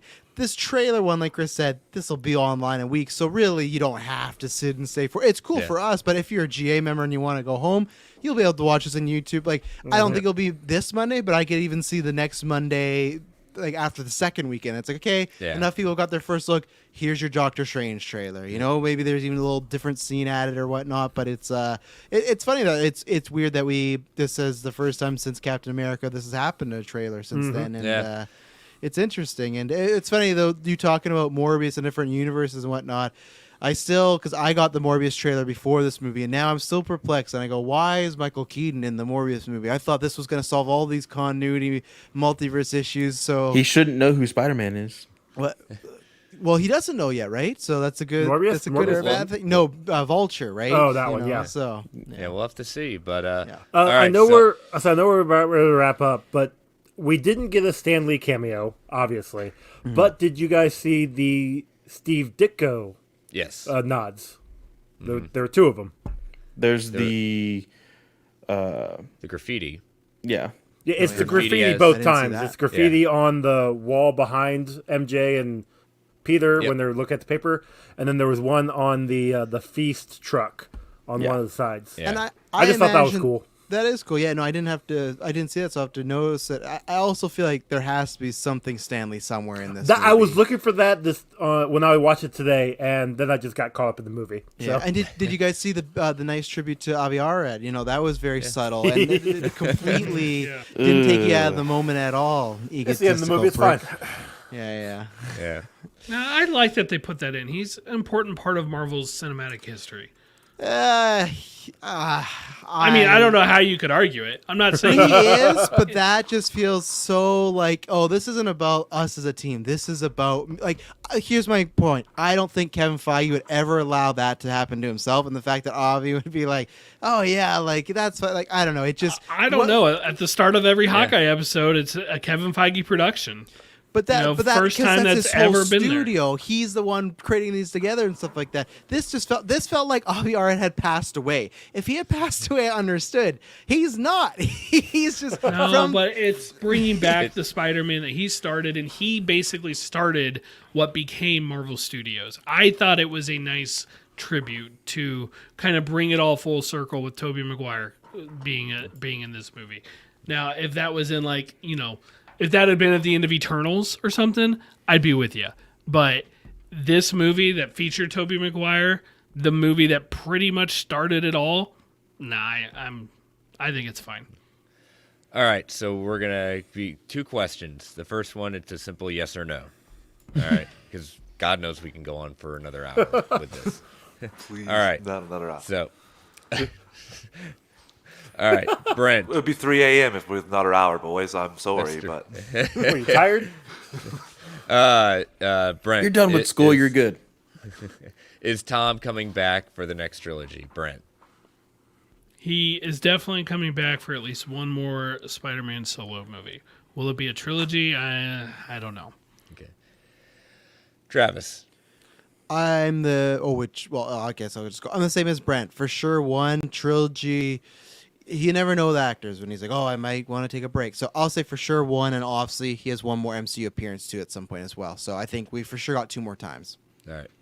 Joe? I'm going to agree with my 2 previous. Travis? yes, 100%. He's going to be first 3. Generational wealth. You don't pass that stuff up. They're going to back. He's the got back truck up. Uncharted coming out. He's Oh gonna, my he's gonna God, be Joe! fine. Come on, he's not. Like he's gonna you have to said. give them back money for that. Dude, Uncharted's going to be great. I'm just saying. Ugh, no. What do you say, Clay? Well, he said he wants to take a break and start a family, apparently. So He's trying to lock Zendaya in. Respect. 3-year deals, respect. Zendaya? 3 years deal? One crossover? I think that he will have for sure one more solo movie. I know that's cheating because that's not the question. The question is a trilogy. If it's a question of a trilogy, my heart says yes, but I want to say no. But after the high that I was on, as soon as we saw him just flipping in the air with that new suit, and then just diving head first into the camera to the point of like seeing the Kirby crackle and then credits, like I was like, yeah, I need one more. And at the end of that one, I may say, hey, I need one more until we get a trilogy. But as of right now, I will say trilogy, no. One more solo movie, yes. Gotcha. I'm going to go with my heart just because I want it. I think we're getting another trilogy with Good. Tom. Put think it out there. I'll go Keep with putting those that at positive that point. vibes. I Put the will- positive vibes. I want it. Let's go. Let's go. Clay, no, nothing. All right. Last question. Again, simple yes or no. Do we see Toby and Andrew don the suits one more time? Brent. I still think it's possible Toby shows up in Multiverse of Madness. I'm going to say yes. All right. Travis. Hell yes. Joe. I'm going to say yes I'll just stick with yes. We'll go with yes. Yes and no. Travis. Maybe if Disney and Sony's Yes or no, partnership Travis? says, I'm going to say no because I don't think Kevin Feige will throw that card back out quickly, but if their partnership dissolves, I think Sony's stupid enough to do it in the next movie. So I won't roll anything out. If all the decisions are on Sony, I won't roll anything out. What do you mean stupid enough to do it in the next movie? It'd be a great move to do. We need a little bit of time, Brent. I don't want to No, have we every don't. movie to worsen that. Travis acts like this. No, this is the time to capitalize. 100%. Heinz is over here like, oh, this was the greatest cinematic version of every comic book ever created ever, but I don't want to see it again. I don't need to see 3 of them back together. I would rather But that see wasn't the question. It was just, will they suit up again? Yeah. We could get a Spider-Man 4. We could get an Amazing Spider-Man 3. I'll take both. Thank you very much. Oh my god, imagine that you could do 3 separate Spider-Man and then their Avengers There's the movies trilogy is right there. Oh, and then Yes. their Avengers movies them coming That'd be together. perfect. One a year for 3 years and then cap it all off in year 4 with the crossover again. And then they ultimately they pass the baton on to Miles, and we're living in a good world. We get Oscar right. Isaac as 2099. Why not, right? Damn right we will. I'm going to say I want it. And I will say yes. I was gonna say no, but I specifically for me, I want another Garfield movie. For sure. Yeah.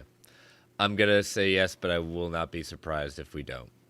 it does feel a little like the Brandon Routh Superman thing where we're all like, can we please have a Superman TV show with Brandon Routh? And Yep. We not got doing the taste. We want more. Yes. But I am waiting for the eventual sit down of all 3 of them. oh my gosh, yes. Those Sit down. Blu-ray. I, Better be on I the want a Blu-ray. full press junket. I'm like, Yeah. give me all the interviews again. So I do you feel like think? we got Do you guys robbed. think? Because I told this to Abby when we got out of the movie. I was like, they probably got an extra bonus not to promote this movie. Like, No, just, I think it's No, like it doesn't they work want that way. But they didn't have to promote it. not that way, but like showing up at the red carpet. They're like, Oh, we they came in through the could, back door. or we could just give you some extra cash to not do it, so it's still a surprise for some people. Actually, what they were in the balcony looking down at Tom, enjoying the movie. No, they were giving a smirk like Harry did. That's what I'm looking saying. down, They're up there watching Tom. No, normally you pay for those appearances. You pay for Yeah. the red carpet is part of your contract. Promotion press is all part of your contracts. If anything, them not doing it saved money, unless they have it's in to do it down. Poor Andrew, he was trying to promote Tick Tick Boom, and everybody Hey, are keeps you asking Spider-Man? about it. Hey, are you but Spider-Man? at least Tobey Maguire, he didn't have anything to promote, so he could just not go outside, basically, and it wasn't a problem. But I want those interviews. I want the interviews with Charlie Cox, and I just desperately want to know what was going through their heads when they got approached by Feige or Pascal or whoever. I don't know if any of you remember, but on the 2002 Spider-Man DVD, they had a really good documentary of showing screen tests with MJ and Dunce and Toby and everything. It was probably about an hour 20. I would love something like that. The whole process of when did the idea of the multiverse happen? How did I don't want just the quick 5 minutes. Look at the no. I want kind of what we are getting with the galleries right now for Sony to put that on a Blu-ray. I really hope we get that. It is. Yeah. It's a little. There's a hint of tragedy here that because this isn't a Marvel Studios distribution scenario, we're probably not going to get that Marvel Studios assembled and the making of Spider-Man No Way Home.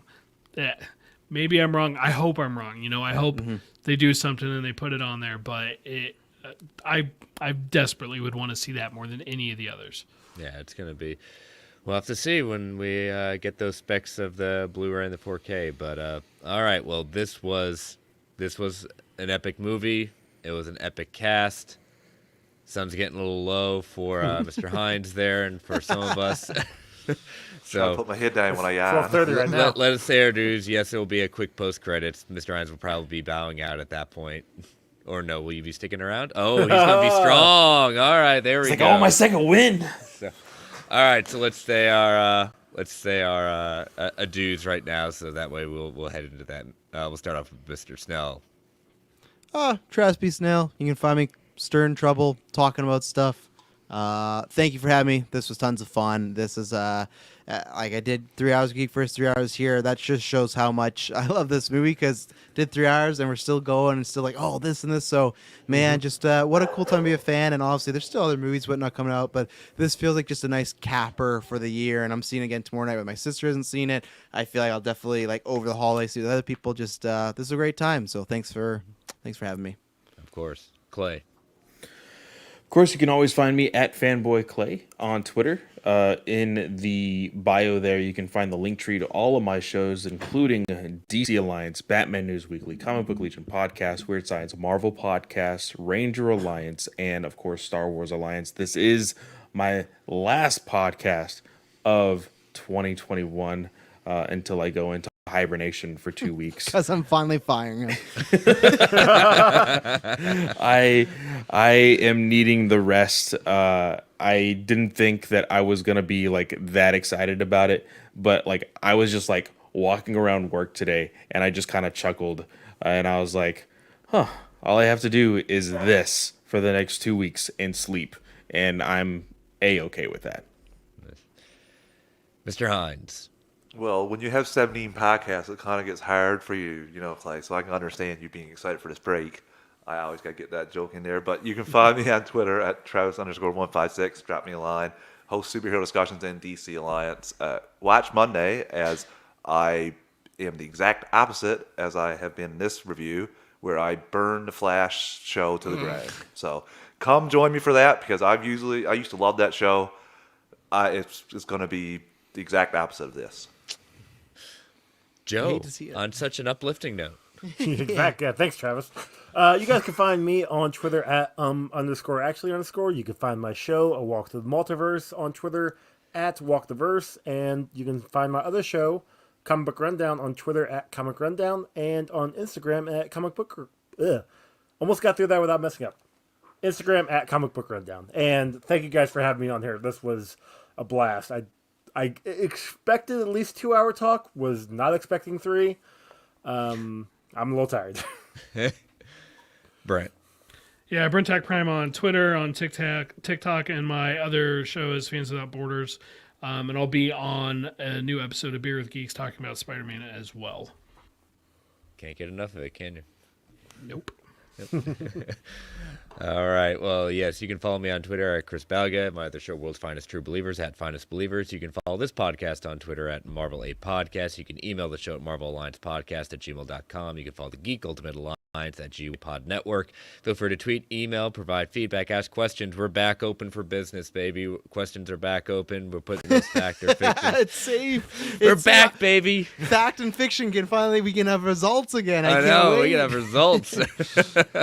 Nobody just doesn't care as much as Brent and I having our own results, but you can continue to rate and review the Apple Marvel Alliance solo feed and the GUA feed on Apple Podcasts, whatever platform And of choice Spotify may be. now. And They have rating on Spotify. Just this weekend they started. So if you're listening on Spotify, throw a 5-star review if you like what we do. So there you go. And I'm sorry that this Marvel Alliance show doesn't do DC content.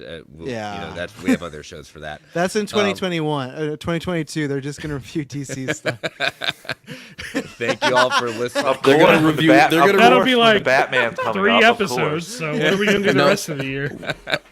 Britt and Chris has graciously said that they're going to start reviewing every DC show. So Yes. No. Oh. Yeah, it's a No, damn dirty lie. Brent mysteriously exactly. has not shown up for Marvel Alliance. And I'm like,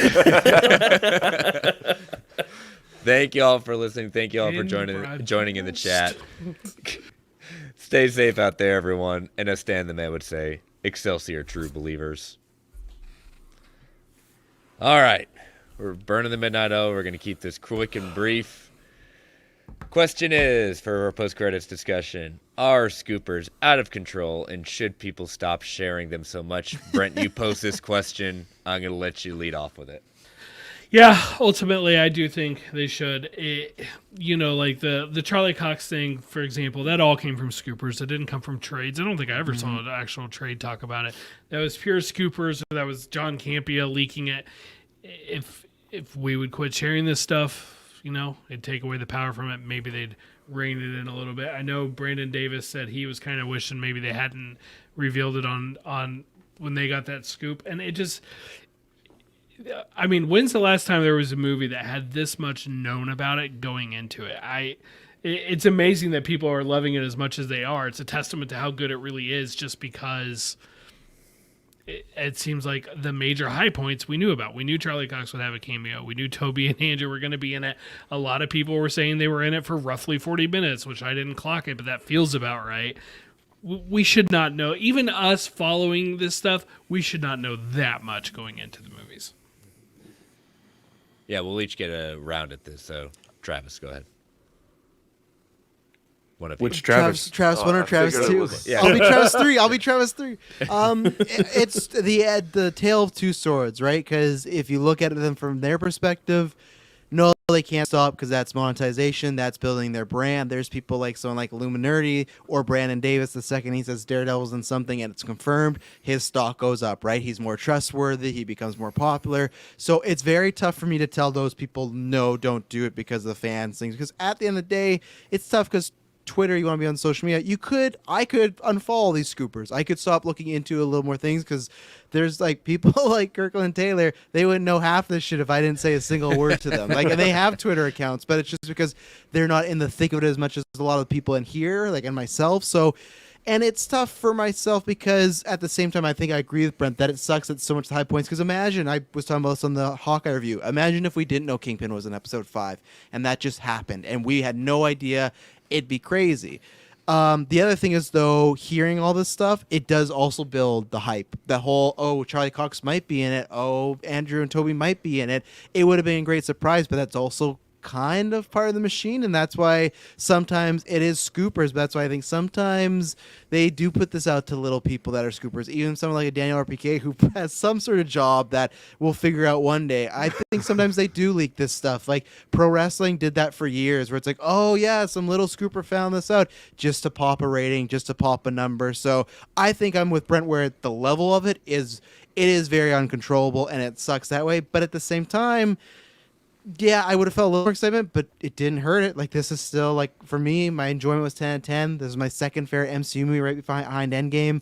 It's tough. So that's where it's like, as long as the execution is great, the surprise, might be lessened, but it can still be good. But yeah, there is a lot of them, and it is unfortunate at times. Joe. So I'm lucky enough. I don't follow any of the scoopers. The only time I ever hear about them is when we put it in the GUA chat, which it's fine. It's just that's not my bag. That's just not nothing. The avenue I don't go down. I do follow the trades though, and that when that shows up there, I will see it. But with everything that's been happening, I agree. The excitement level would have been ecstatic had I not known Charlie Cox was going to be in this, had I not known Toby and Andrew were going to be in this, but I was still excited. Now it was rumored, yes, that Charlie Cox was going to be in it. That was my knowledge. At no point did I think he was actually going to show up. So when he did show up, I was blown out of the water. It was exciting for me. But then I also had that expectation of Toby and Andrew. So they are definitely to a level of they may be doing too much, but I get your point, Travis, of this is how they make their money. This is how they become popular, and that's fine. I don't like it, so I'm just gonna stick to not having them on my feed, and I'm just gonna let you guys spoil stuff for me. Travis. I think Snell had a key word there when he said here, because I think you can say anything and I don't have to believe it. But Clay sent me the 2 pictures after I was done with the movie. Oh yeah, well, Good after. I'm like, man, Clay, you asshole. Hey, look at this. If I was president, Clay, send those to me. if I was Yeah, president I'll of the send 'em to you. world or dictator, if I was Vandal Savage of the world, I would. Any person that got spoiled and saw those 2 pictures with that clown's watermark, I would give them full immunity to just walk up and kick him in the nuts whenever one shot, whenever they want. Because let's be honest, you can put out words. Like he could have said that without showing the pictures, and I wouldn't be nearly, because he's been wrong before and he's been right before. So I can take that with a grain of salt and not pay attention to it. But when you're slapping the pictures out there and you ruin people's experience, and then you play like an idiot about it, and act like I'm really, because BD even said it, Brandon Davis said it, there should be repercussions. That Mr. Campia should never get a, like, seeing this movie early. He should have to see it at the same time we see it. Well, he did. He When it didn't go comes to the Sony. premiere. When it comes to Sony or when it comes to MCU Disney, they should actually, there should be repercussions. You can actually tweet it, you can talk about it, but when you're showing pictures, you're flat out spoiling it. You're not speculating or saying, like, I heard from a friend of a friend of a friend that da-da-da-da. So Yeah. I think when you're doing that, when you're blatantly showing just to build up your brand, I think there should be repercussions. Clay.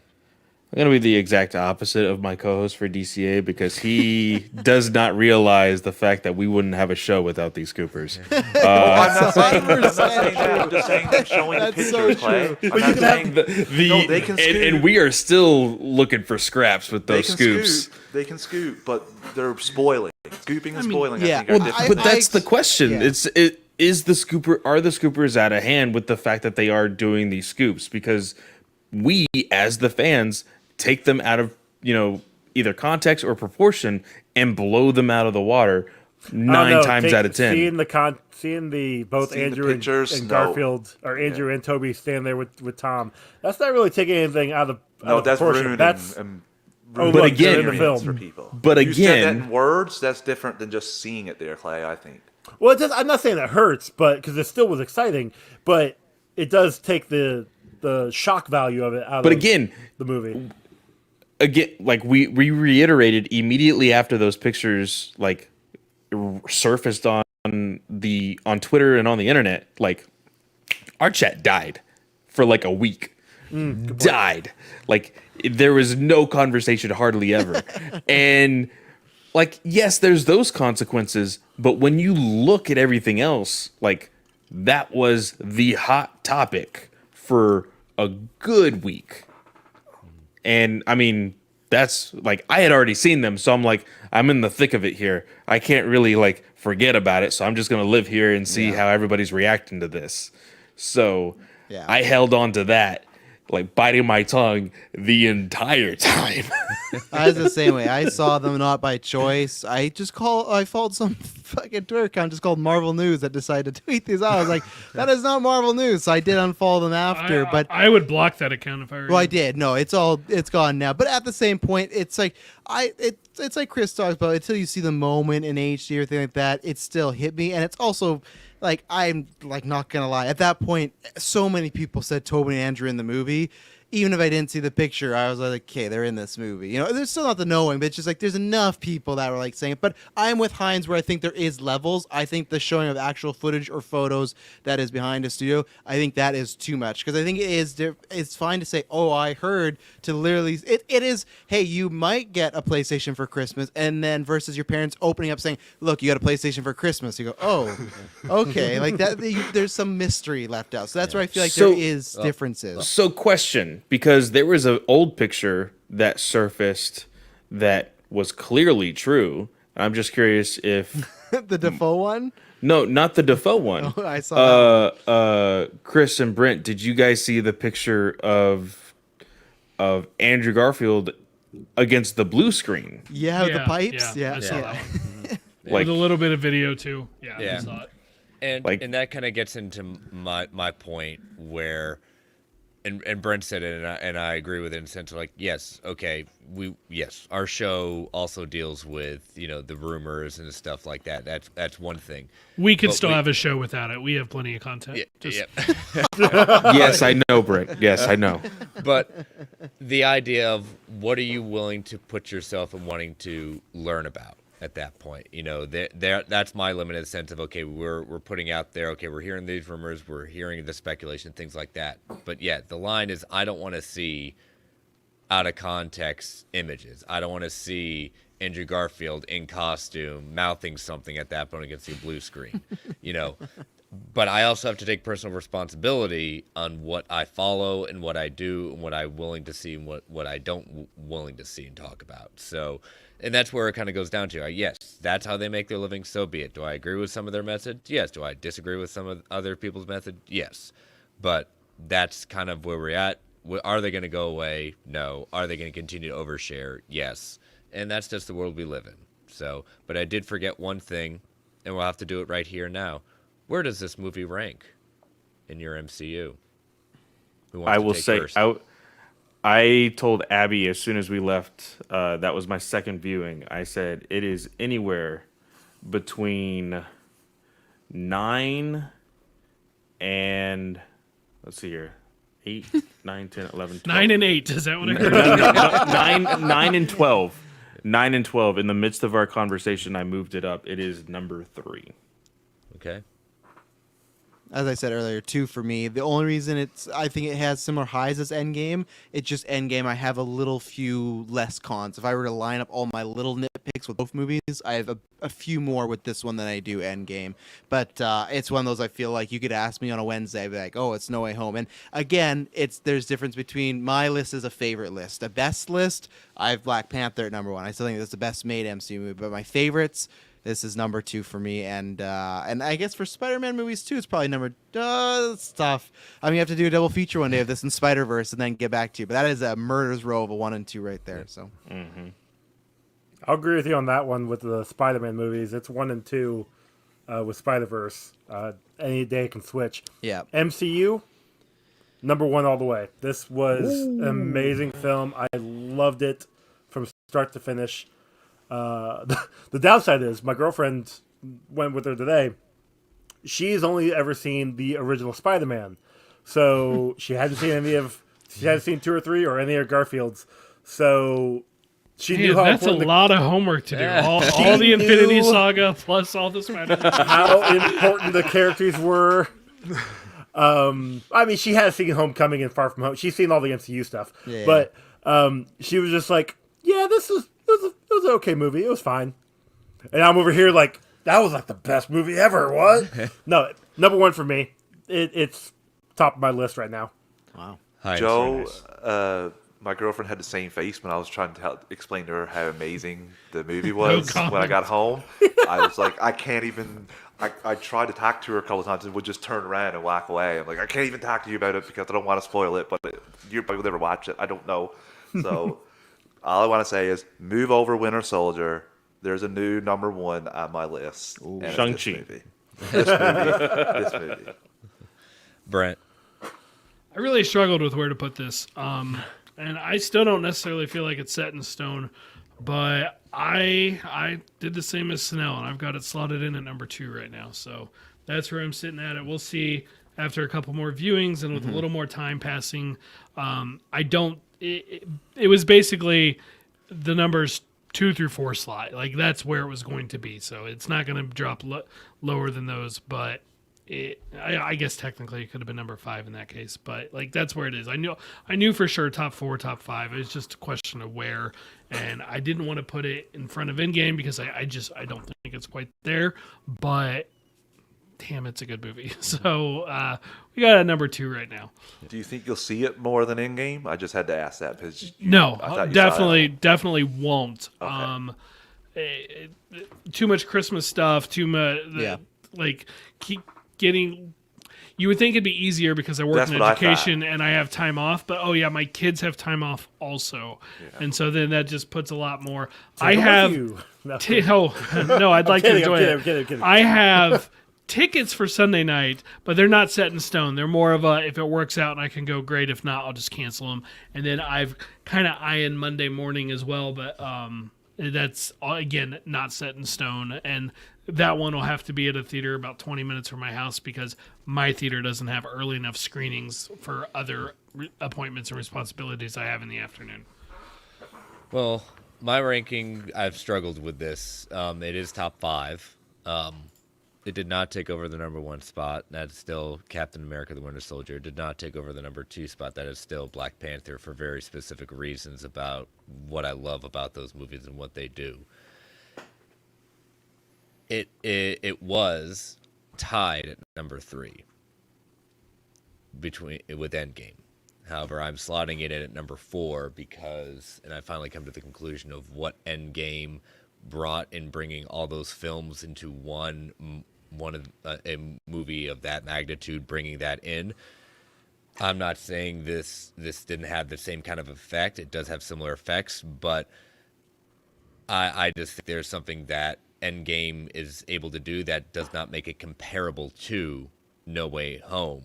But No Way Home does have a level of effect at that point. So do I think that I'm not going to argue with any of you putting it at number 1, number 2, or anything like that. I could totally buy that. But for me, there's something special about those top 3 that it's not yet. Again, I've only seen it once, so it could move. I'm not, but I'm saying right now it is number 4 for me. So, but all right, we're gonna call it a night. Thank you all for joining us. Hope you've enjoyed this, and we'll see you next week. Bye bye. See you, everyone. See ya.